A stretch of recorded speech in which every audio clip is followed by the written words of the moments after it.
ஹல்லேலூயா. நன்றி ஆண்டவரே, நன்றி கர்த்தாவே, அன்பின் ஆண்டவரே, நன்றி ஐயா, நன்றி ராஜா, நன்றி ஆண்டவரே.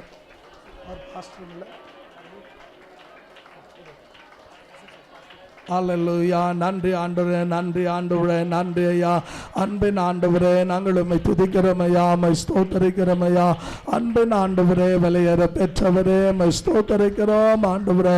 அது மட்டுமல்ல ஆண்டவரே, ஜார்க்கண்ட் மாநிலத்தில் இருக்கிறதான ஆண்டவரே கர்த்தாவே, முதல் மந்திரிக்காக நாங்கள் ஜெபிக்கிறோம், அங்கே இருக்கிற மந்திரிகளுக்காக ஜெபிக்கிறோம், அங்கே இருக்கிற கவர்னருக்காக ஜெபிக்கிறோம், அங்கே இருக்கிற எம்பிக்களுக்காக, எம்எல்ஏக்களுக்காக, அன்று மேயர்களுக்காக, அங்கே இருக்கிற கவுன்சிலர்களுக்காக, எல்லா அதிகாரத்தில் இருக்கிற மக்கள் ரட்சிக்கப்பட்டு ஜீவனுக்கு பங்காளிகளாக மாறும்படியாக ஆண்டவரே இந்த நாளில் கூட தேவனீர் உதவி செய்யும் என்று சொல்லி ஆண்டோட கரத்தில் ஒப்பு கொடுத்து நம்முடைய வலது கரத்தை உயர்த்தி ஆண்டவரே இந்த நாளில் கூட நம்முடைய கரத்தில் ஒப்பு கொடுக்கிறோம்.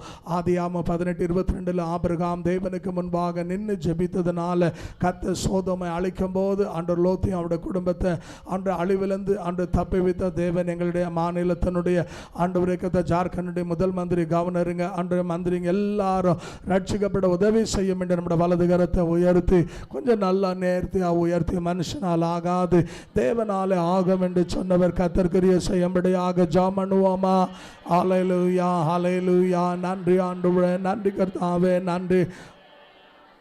அம்மா அந்த வாசல்லேருந்து இப்படி உள்ளே வந்துடுங்களேன், அப்படி கொஞ்சம் உள்ளே வாங்களேன். ஹல்லேலூயா. நன்றி ஆண்டவரே, நன்றி கர்த்தாவே, நன்றி உள்ள இருதயத்தோடு நாங்கள் உம்மை துதிக்கிறோம், உம்மை ஸ்தோத்தரிக்கிறோம், உம்மை ஸ்தோத்தரிக்கிறோம் ஆண்டவரே. அம்மா கொஞ்சம் இந்த வாசல்லையே நீங்கள் ஏன் உக்காந்துறீங்க, கொஞ்சம் அப்படி வாங்க உள்ள. சரி, கர்த்தருக்கு ஸ்தோத்திரம். கொஞ்சம் அப்படியே தள்ளி உக்காருங்க, அவங்களுக்கு கொஞ்சம் இடம் விடுங்க. ஆகியால் தேவனுடைய கரத்தில் ஒப்பு கொடுத்து அதனால் நீங்கள் சீக்கிரம் வந்துடணும், லேட்டாக வரக்கூடாது, 7:45 வரக்கூடாது. ஹல்லேலூயா. ஆகியால் தேவனுடைய கரத்தில் ஒப்பு கொடுத்து ஆண்டவருடைய நாம மகிமைப்படும்படியாக ஆண்டவரே இந்த ராத்திரி வேளையில் நம்முடைய நாம மகிமைக்காக கர்த்தர் கடந்த 14 நாட்கள் அற்புதமாக அதிசயமாய் நடத்தினவர். இந்த 15வது நாளில் கூட நாம் ஜெபித்த விண்ணப்பித்த ஏறெடுத்த எல்லா ஜெப விண்ணப்பங்களை கர்த்தர் கேட்டு அப்படியே செய்தபடினால அவர் பெருக நாம் சிறுக, அவர் உயர்த்தப்பட நாம் தாழ்த்தப்பட 2 கரங்களை தட்டி நாம் ஜெபம் பண்ணுவோமா? ஹல்லேலூயா, ஹல்லேலூயா, ஹல்லேலூயா. அன்பின் ஆண்டவரே ஸ்தோத்திரம், ஸ்தோத்திரம், ஸ்தோத்திரம், ஸ்தோத்திரம் ஐயா. பரிசுத்த ஆண்டவரே நாங்கள் உம்மை துதிக்கிறோம் ஆண்டவரே.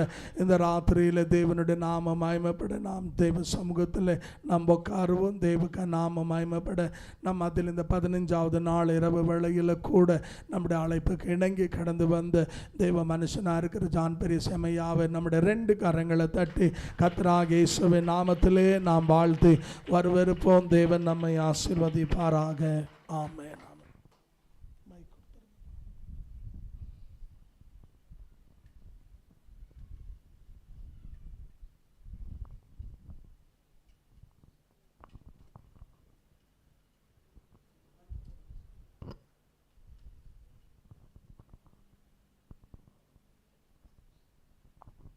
Hallelujah.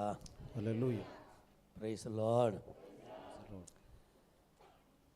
ஒரு விசை கூட இந்த 15வது நாளில் ஆண்டவருடைய வார்த்தையை உங்கள் எல்லாரோடு கூட பகிர்ந்து கொள்ள கொடுத்த தருணத்தை கொடுத்த தேவனுக்கு முதலாவது நான் நன்றி சொல்லுகிறேன். మరి యొక్క 15 రోజును కూడా మందిరంలో దేవుని వాక్యాన్ని పంచుకునేటువంటి దేవుడి చూపిన కృపను బట్టి దేవునికి నేను కృతజ్ఞతాస్తుతులు. ரெண்டாவது பாஸ்டர் ஜான்சன் ஐயா அவர்கள், அவருடைய மனைவி, பிள்ளைகள் அத்தனை பேருக்கும் எங்களுடைய வாழ்த்துதலையும் ఆశీర్వాదం கொண்டு வருகிறேன். మరి రెండవదిగా మరి దైవజనులు మరి పాస్టర్ గారికి మరి యొక్క బిడ్డలకు కూడా మరి కృతజ్ఞతలు నేను చెల్లించుకొంచుంటున్నాను. அதோடு கூட அந்த 15வது தினத்தில் இந்த உபவாச ஜெபத்துக்கு வந்திருக்கிறவங்க ஒவ்வொருவருக்கும் தேவனுடைய பிரசன்னத்திலிருந்து வாழ்த்துதலையும் ஆசீர்வாதத்தையும் கொண்டு வருகிறேன். ఈ ఉపవాస ప్రార్థన కూడా వచ్చిన ప్రతి ఒక్క విశ్వాసులకు కూడా మరి దేవుని యొక్క ఆశీర్వాదం మీకు చెల్లించుకొంచుంటున్నాను. ஆமென், ஆமென். ஸோ வருஷந்தோறும் நடக்கிற அந்த 21 நாள் உபவாச ஜெபத்தில் எனக்கும் ஒரு நாள் ஆண்டவர் கொடுக்குற அந்த வாய்ப்புக்காக நன்றி சொல்லுகிறேன். మరి ప్రతి ఒక్క సంవత్సరం కూడా మన సంఘంలో జరుపుతున్నటువంటి యొక్క 21వ దినం యొక్క ఉపవాస ప్రార్థనలో ఒకరోజు దైవజనులకు నాకు కూడా అవకాశాన్ని ఇచ్చినందుకు దేవునికి కృతజ్ఞతలు చెల్లించుకొంచుంటున్నాను. நான் எப்பொழுதுமே ஜெபிக்கிற சபைகளோடு இணைவதில் எனக்கு மிகுந்த சந்தோஷம். నేను ఎల్లప్పుడూ కూడా ప్రార్థించేటువంటి సంఘాలతో పాటు నేను జతపరచబడి ఉండుటలో నేను మిగుల సంతోషించువాడను. ஜெபிக்கிற ஊழியர்களோடு இணைவது ஒரு பாக்கியம். ప్రార్థించేటువంటి దైవజనులతో పాటు కలిసి ఉండుట అది గొప్ప ధన్యత. நீங்கள் ஒரு ஜெபிக்கிற சபையில் இருக்கிறது உங்களுக்கு அடுத்த ஒரு பெரிய பாக்கியம். మీరు కూడా ప్రార్థించేటువంటి ఒక సంఘంలో ఉండుట మీకు కూడా ఒక గొప్ప ధన్యత అండి. உலகத்துல முதல்ல சபையே ஜெபத்துல தான் பிறந்தது. ప్రపంచంలో మరి మొట్టమొదటిసారిగా ప్రార్థనలోని ఆ యొక్క సంఘం అనేది పుట్టినదండి. ஜெபத்துல தான் வளர்ந்தது. ప్రార్థనలోనే పెరిగినది. ஜெபத்துல தான் பெருகினது. ప్రార్థనలో అది వర్ధిల్లింది. இன்னைக்கும் ஜெபிக்கிற சபைகள் வளர்கிறது, பெருகுகிறது, பறந்து கொண்டே இருக்கிறது. ఈ రోజు కూడా మరి ప్రార్థనలో పెరిగేటువంటి సంఘాలు అవి పెరుగుతున్నాయి, వర్ధిల్లుతున్నాయి, అవి విస్తరించబడుతుంటున్నాయి. ஆதி திருச்சபையை குறித்து படிக்கிறோம். ఆది సంఘమున గురించి మనం చదువుతుంటున్నాం. அவர்கள் ஜெபத்துல தரித்திருந்தார்கள். వారు ప్రార్థనలో నిమగ్నులై ఉంటున్నారు. அப்படின்னா தொடர்ந்து ஜெபித்து கொண்டிருந்தார்கள். అంటే వారు ఎడతెగక ప్రార్థిస్తూనే ఉంటున్నారండి. அதனாலதான் அந்த ஆதி திருச்சபையில பார்த்தீங்கன்னா வளர்ச்சியும் பெருக்கமும் ஆசீர்வாதமும் அற்புதங்களும் அனுதினம் அது சகஜமா இருந்தது. ஒவ்வொரு நாளும் சகஜமா இருந்தது. కాబట్టి ఆ యొక్క ఆది సంఘంలో చూసినప్పుడు పెరుగుదల, అభివృద్ధి కానీ అద్భుత కార్యములు, సూచక్రియలు ప్రతి ఒక్కటి కూడా ప్రతి దినము జరుగుతూనే ఉంటున్నాయి. அப்படிப்பட்ட ஒரு பிரதிபலிப்பை இந்த அருமையான திருச்சபையில் நான் பார்க்கிறோம். అలాంటి ఒక ప్రతిఫలించుట ఈ యొక్క మంచి యొక్క ప్రార్థనలు కూడా నేను చూడగలుగుతుంటున్నాను. So, அப்படிப்பட்ட ஜெபிக்கிற நல்ல ஒரு இருதயத்தையும் பாரத்தையும் உங்க ஊழியக்காரர் கர்த்தர் கொடுத்திருக்கார். கரங்களை தட்டி ஆண்டுக்கு అలాంటి ஸ்தோத்திரம். ప్రార్థించే హృదయాన్ని, భారాన్ని మన దైవజనులకు దేవుడు ఇచ్చిన దాన్ని బట్టి అందరం కూడా చేతులు తట్టి కృతజ్ఞతలు చెల్లించుకుందాం. ஆமென். ఆమేన్. எனக்கு தெரியும் நிறைய ஊழியக்காரர்களோடு நான் பழகுகிறேன். నాకు కూడా అనేక మంది దైవ సేవకులతో మరి సహవాసం కలిగి ఉంటున్నాను. இதெல்லாம் பார்த்து சிலர்லாம் பார்த்தீங்கன்னா ஞாயிற்றுக்கிழமை ஒரு நாள் ஆராதனையோட முடித்து விடுவார்கள். మరి కొంతమంది చూస్తే ఆదివారం ఆరాధనతో పాటు వారు ముగించుతుంటున్నారు. குறிப்பாக வருஷத்தில் இப்படிப்பட்ட ஒரு குறிப்பிட்ட நாட்களை ஜெபத்துல செலவு பண்ணுவது ரொம்ப அரிதான சபைகள் இந்த பெங்களூர் பட்டணத்தில். ఇలాంటి ఆ యొక్క సంఘాలను ఈ విధంగా ప్రార్థన కూడికలను నియమించేటువంటి సంఘాలను అరుదుగా నేను చూస్తూ ఉంటాను. ஆனா கர்த்தர் அப்படிப்பட்ட ஒரு நல்ல சபையில உங்களை வைத்திருப்பதற்காக ஸ்தோத்திரம் பண்ண కానీ வேண்டும். దేవుడైతే అలాంటి మంచి సంఘంలో మనల్ని ఉంచిన దాన్ని బట్టి దేవునికి కృతజ్ఞతలు చెల్లించుకుంటున్నాను. பாஸ்டர் ஜான்சன் அவர்கள் எனக்கு ஒரு ஊழியக்கார நண்பர் மட்டுமல்ல, என்னுடைய குடும்பத்தில் ஒரு நபராக இருக்கிறார். మరి మన యొక్క దైవజనులు వారు స్నేహితులే మట్టుకే కాదండి, నా యొక్క కుటుంబంలో కూడా ఒక మెంబర్గా ఉంటున్నారు. நல்லது கெட்டதுல, మంచి చెడులను, உயர்வு தாழ்வுல, హెచ్చింపు తగ్గింపులోను அவர் ஒரு பங்கு பெறுகிற ஒரு நல்ல உள்ளத்தை கர்த்தர் వారు கொடுத்திருக்கிறார். ప్రతి ఒక్క దాంట్లో కూడా ఒక పాలి భాగస్సులుగా ఉండేటువంటి మంచి సత్సంగం కలిగిన వాడు. கர்த்தர் அவரையும் அவருடைய ஊழியத்தையும் அவருடைய குடும்பத்தையும் அபரிவிதமாய் ஆசீர்வதிப்பார். వారిని వారి కుటుంబాన్ని కూడా దేవుడు అంతగా ఆశీర్వదించును గాక. என்னோடு கூட எங்களுடைய பிஜேஜி சபையிலிருந்து இன்னைக்கு ஒரு உடன் ஊழியக்காரர் வந்திருக்கார், ரூபன். அவரையும் இயேசு நாமத்தில் வரவேற்கிறோம். మాతో పాటు మా యొక్క సదాసులైనటువంటి ఆ రూబేనయ్య గారు కూడా వచ్చారు. వారికి కూడా దేవుని నామములో కృతజ్ఞతలు చెల్లించుకుంటున్నాను. கரங்களை தட்டி அவரையும் உற்சாகப்படுத்தி ఆయన కూడా ఉత్సాహపరుద్దామండి. ஆமென். ఆమేన్. ஸோ இந்த நாளில் சுருக்கமாக உங்களோடு கூட சில காரியங்களை பகிர்ந்து கொண்டு ஜெபத்தில் கொஞ்ச நேரம் செலவு பண்ண விரும்புகிறேன். అయినంత త్వరగా కొన్ని కార్యాలను మీతో పంచుకొని ప్రార్థన పూర్వకంగా నేను వెళ్ళడానికి ఇష్టపడుతుంటున్నాను. உபவாச ஜெபத்தினுடைய பல பிரதிபலன் இருக்குது. அதில் ஒரு பிரதிபலனை இன்னைக்கு சுருக்கமாக உங்களுக்கு சொல்லி ఉపవాస ஜெபிக்கிறேன். ప్రార్థనలో అనేక ఫలములు ఉంటున్నాయి, కానీ దానిలో ఉండేటువంటి కొన్ని ప్రతిఫలను నేను చూపించడానికి ఇష్టపడుతుంటున్నాను. இன்றைக்கு இந்த மாடர்ன் நவநாகரிக கிறிஸ்தவத்தில் உபவாச ஜெபத்தினுடைய நன்மைகள், அதனுடைய வல்லமைகள், அதனுடைய ஆசீர்வாதங்களை அறிந்திருக்கிற மக்கள் ரொம்ப ரொம்ப குறைவு. ఈ నూతన క్రైస్తవ జీవితంలో చూసినప్పుడు ప్రార్థన వలన కలిగేటువంటి మేలు కానీ, లాభాలు కానీ, ఆశీర్వాదాలు కానీ దాన్ని ఎరిగిన వారు చాలా తక్కువ మంది. இன்னைக்கு எப்படி ஆயிடுச்சுன்னா கிறிஸ்தவம் ஞாயிற்றுக்கிழமை கிறிஸ்தவமா ఈ மாறி రోజుల్లో ఏమైపోయారంటే క్రైస్తవులు అనబడిన వారు ఆదివారం క్రైస్తవులు అయిపోయారండి. ஜெபம் என்றால் கசக்கிறது, ఆ యొక్క ప్రార్థన అంటే అది చాలా చేదుదనగా, அதில் உபவாச ஜெபம் என்றால் அதிகமாய் கசக்குகிறது. అందులో ఉపవాస ప్రార్థన అంటే అధికంగా మరి దాన్ని కష్టపడే విధంగా చూసేది. దాన్ని நீங்கள் பைபிளை முழுவதும் படிச்சு பார்க்கும்போது మీరు పరిశుద్ధ గ్రంథాన్ని సంపూర్ణంగా మనం ధ్యానించినప్పుడు உபவாசித்து ஜெபித்தவர்கள் உலகத்துல மிகப்பெரிய மாற்றங்கள் ஏற்படுத்தியிருக்கிறார்கள். ఉపవాసం ఉండి ప్రార్థించిన వారు ప్రపంచంలో గొప్ప గొప్ప మార్పులను వారు చేయగలిగారండి. உபவாச ஜெபம் நம்மை ஆயத்தப்படுத்தி இருக்கிறது. ఉపవాస ప్రార్థన అనేది మనలను మనం సిద్ధపరచుకునేది. உபவாச ஜெபம் நம்மளுடைய உள்ளான மனிதனை ఈ பலப்படுத்துகிறது. ఉపవాస ప్రార్థన మన యొక్క అంతరంగ పురుషుని బలపరిచేది. நல்லா கவனிங்க, చక్కగా గమనించాలి మీరు. கடவுள் நம்மளை உருவாக்கும் போது దేవుడు మనల్ని సృష్టించేటప్పుడు நமக்குள்ள 3 பகுதியை வச்சு உருவாக்கி இருக்கிறார். మనలో 3 భాగాలను పెట్టి ఆయన సృష్టించాడండి. 1 தெசலோனிக்கர் 5:23 படிக்கிறோம். మొదటి దశలోనికలు అందులో 5వ అధ్యాయం 23వ వాక్యంలో தேவன் చదువుతున్నాం. நமக்குள்ள ஆவி, ஆத்துமா, சரீரம் என்ற 3 பகுதியை வச்சிருக்கிறார். దేవుడు మన యందు ఆత్మ, శరీరము మన యందు పెట్టి ఉన్నాడండి. இந்த 3க்கும் 3 பொறுப்பையும் கொடுத்திருக்கிறார். ఈ మూడిటికి కూడా 3 బాధ్యతలను దేవుడు ఇచ్చి ఉంటున్నాడు. நல்லா அந்த பிரையாரிட்டியை கவனிக்கணும். எது முதல்ல, எது ரெண்டாவது, எது மூணாவது வருதுன்னு. ఏది మొదటిది, ఏది రెండవది, ఏది మూడవది అని మీరు చక్కగా பைபிள் சொல்றது గమనించాలి. முதல்ல ஆவி, మొదటిదిగా ఆత్మ అండి, ரெண்டாவது ஆத்துமா, రెండవదిగా ఆత్మ, மூணாவது சரீரம். మూడవదిగా శరీరం అండి. விளங்குனவங்க எல்லாம் அப்ப அந்த முதல் முக்கியத்துவம் எதற்கு? ஆவிக்கு கொடுக்க வேண்டும். అప్పుడు మొదటిదిగా ప్రాముఖ్యత దేనికి చెల్లించాలంటే ఆత్మకు చెల్లించాలి. இந்த மூணுக்கும் இந்த உலகத்துல ஆண்டவர் ஒரு பொறுப்பை கொடுத்து நமக்குள்ள ఈ வைத்திருக்கிறார். మూడిటికి కూడా దేవుడు బాధ్యతలను ఇచ్చి దేవుడు వాటిని మన యందు ఉంచి ఉంటున్నాడు. நமக்குள்ள இருக்கிற ஆவி, మనలో ఉన్నటువంటి ఆత్మ, அதனுடைய வேலை என்ன? దాని పని ఏంటి? ஆவியா இருக்கிற தேவனோடு சேர்ந்து வாழுகிறது. ఆత్మగా ఉన్న దేవునితో పాటు కలిసి జీవించుట.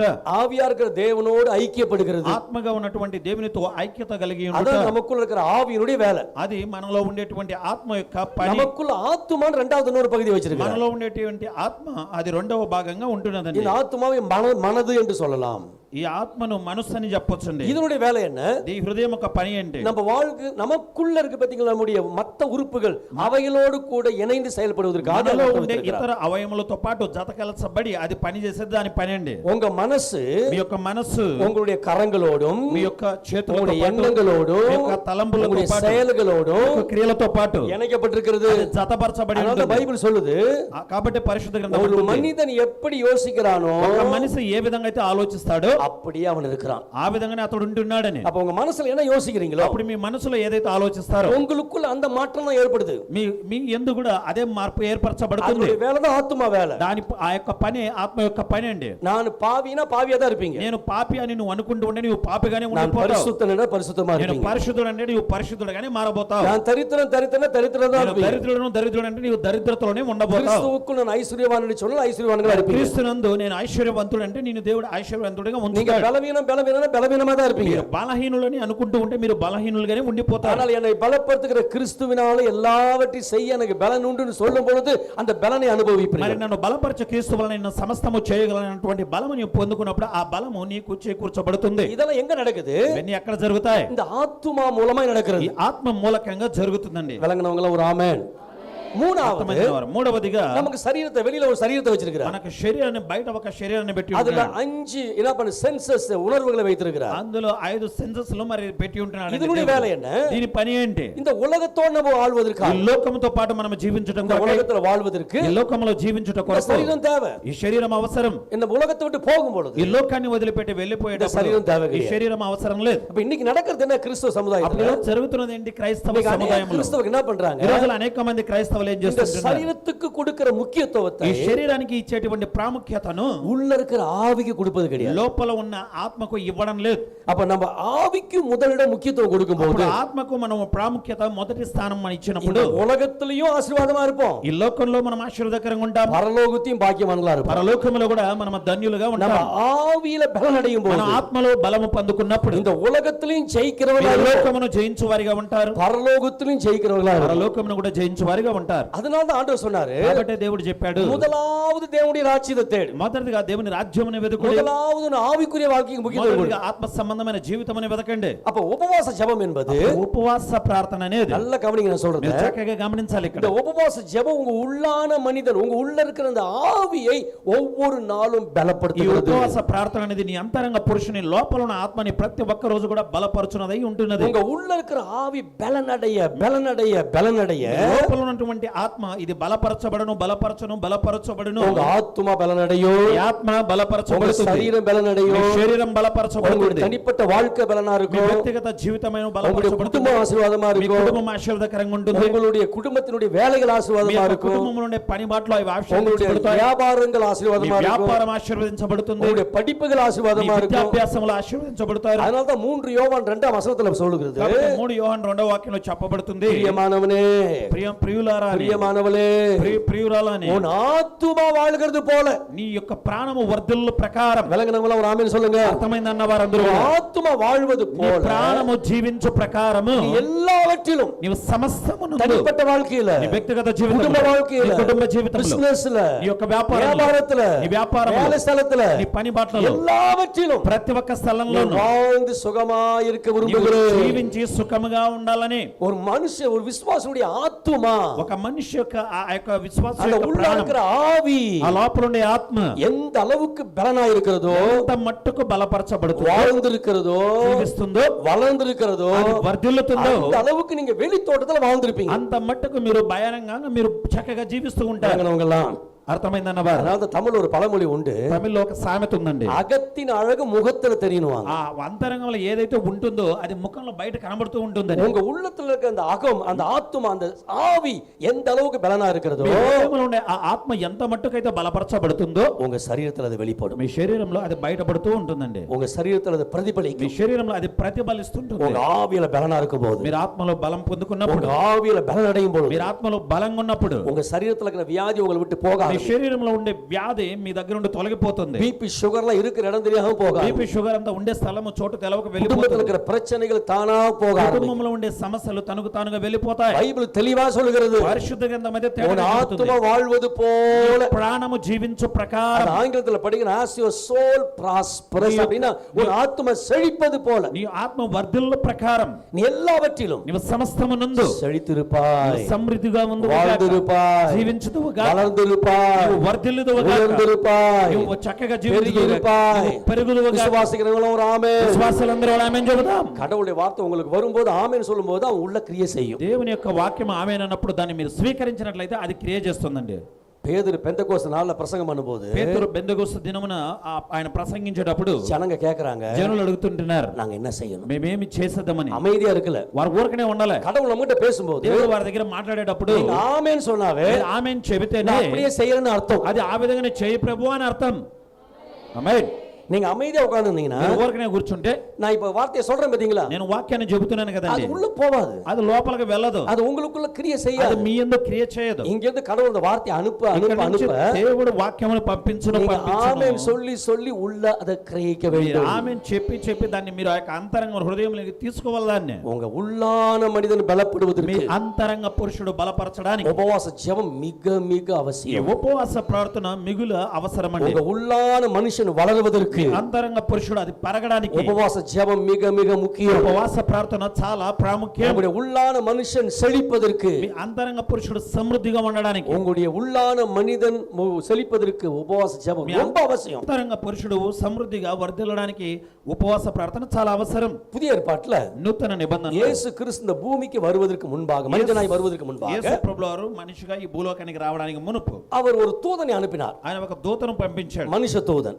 మనిషి దూత. அது ஆங்கிலத்தில் சொல்லுவோம் ஃபோர் ரன்னர் ஆஃப் கிரைஸ்ட் அப்படின்னு, முன் தூதன். ఆయన ముందుగా దేవుని కొరకే మార్గం அவன் సిద్ధపరచువాడు. பேர் யோவான் ஸ்நானகன். అతని పేరు స్థానిక బాప్తిజం ఇచ్చే இந்த యోహాను. யோவான் ஸ்நானகன் பிறக்கும் பொழுது ఈ యొక్క బాప్తిజం ఇచ్చే యోహాను జన్మించేటప్పుడు இந்த உலகம் எப்படி இருந்தது? ఈ లోకం ఏ విధంగా ఉంది? குறிப்பாக அவன் ஊழியம் செய்ய வந்த இஸ்ரவேல் தேசத்தினுடைய நிலைமையை பார்த்தீங்கன்னா, గుర్తించబడి ఆ యొక్క ఇజ్రాయెల్ దేశంలో పరిచయం చేస్తున్నటువంటి ఆ அந்த దేశాన్ని தேசமே చూసినట్లయితే செத்து போயிருந்தது. ఆ దేశము మరణకరమైన స్థితిలో ఉంది. நீங்க பழைய ஏற்பாட்டினுடைய கடைசி புஸ்தகம் மல்கியாவுக்கும், మీరు పాత నిబంధన పుస్తకమైనటువంటి మలాకీకి, புதிய ஏற்பாட்டு முதல் புத்தகம் மத்தேயுக்கும் இடையில నూతన నిబంధన అయినటువంటి మత్తయికి మధ్యలో 400 வருஷம் 400 సంవత్సరాలు இருண்ட காலங்கள். అవి ఆ 400 చీకటి కాలం అండి. தேவாலயம் கிடையாது. దేవుని మందిరం లేదు. தேவாலயத்தை நேபுகாத்நேச்சார் இடிச்சு போட்டான். దేవుని మందిరంలో ఆ యొక్క నెబుకద్నెజరు ஆசாரியர்கள் கிடையாது. యాజకులు లేరు. ராஜாக்கள் கிடையாது. రాజులు లేరండి. லேவியர்கள் கிடையாது. లేవీయులు లేరు. ஜனங்களுக்கு யார்கிட்ட போறதுன்னு தெரியாது. జనులకైతే ఎవరి దగ్గరికి వెళ్ళాలో తెలియదు. தேவனுடைய சத்தம் கிடைக்கல. దేవుని స్వరం లభించల వారికి. ஒரு இருண்ட காலத்துக்குள்ளே போய் கொண்டிருந்தார்கள். ఆ చీకటి నిండిన కాలంలో వారు இந்த వెళ్ళేటప్పుడు 400 வருஷம் இருண்ட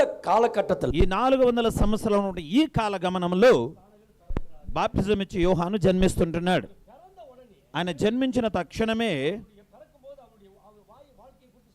ఆయన జన్మించేటప్పుడు ఆయన యొక్క జీవితం గురించి చెప్పబడుతుంది. మీరు చదివి చూడండి. లూకా రాసిన సువార్త మొదటి అధ్యాయం అందులో ఆఖరి వాక్యం అండి. బాప్తిజం ఇచ్చి యోహాను అతను జీవించేటువంటి జీవితం గురించి చెప్పబడుతుంది.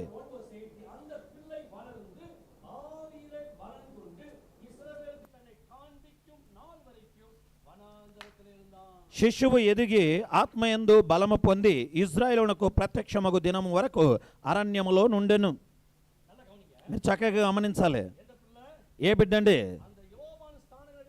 ఆ బాప్టిజం ఇచ్చు యోహాను అనేటువంటి ఆ బిడ్డ జన్మించి మొదటిది ఏం చెప్పబడుతుంటే ఆ శిశువు ఎదిగి, ఎందులో ఎదిగిందండి? శరీరంలో పెరిగింది. ఎందులో పెరిగిందండి? శరీరంలో పెరిగింది. దాంతోపాటు ఆపవేయలేదండి. రెండవదిగా చెప్పబడుతుంది ఆత్మయందు బలము పొందుకున్నది. మరి శరీరంలో పెరిగిందండి. ఆత్మలో కూడా బలం పొందుకొని పెరిగింది. శరీరంలో బలమునింది, ఆత్మలో కూడా బలమునింది. ఈ బలము ఆత్మలో ఏ విధంగా ఎన్ని సంవత్సరాలుగా బలమునింది? పరిశుద్ధ గ్రంథం అంటుంది,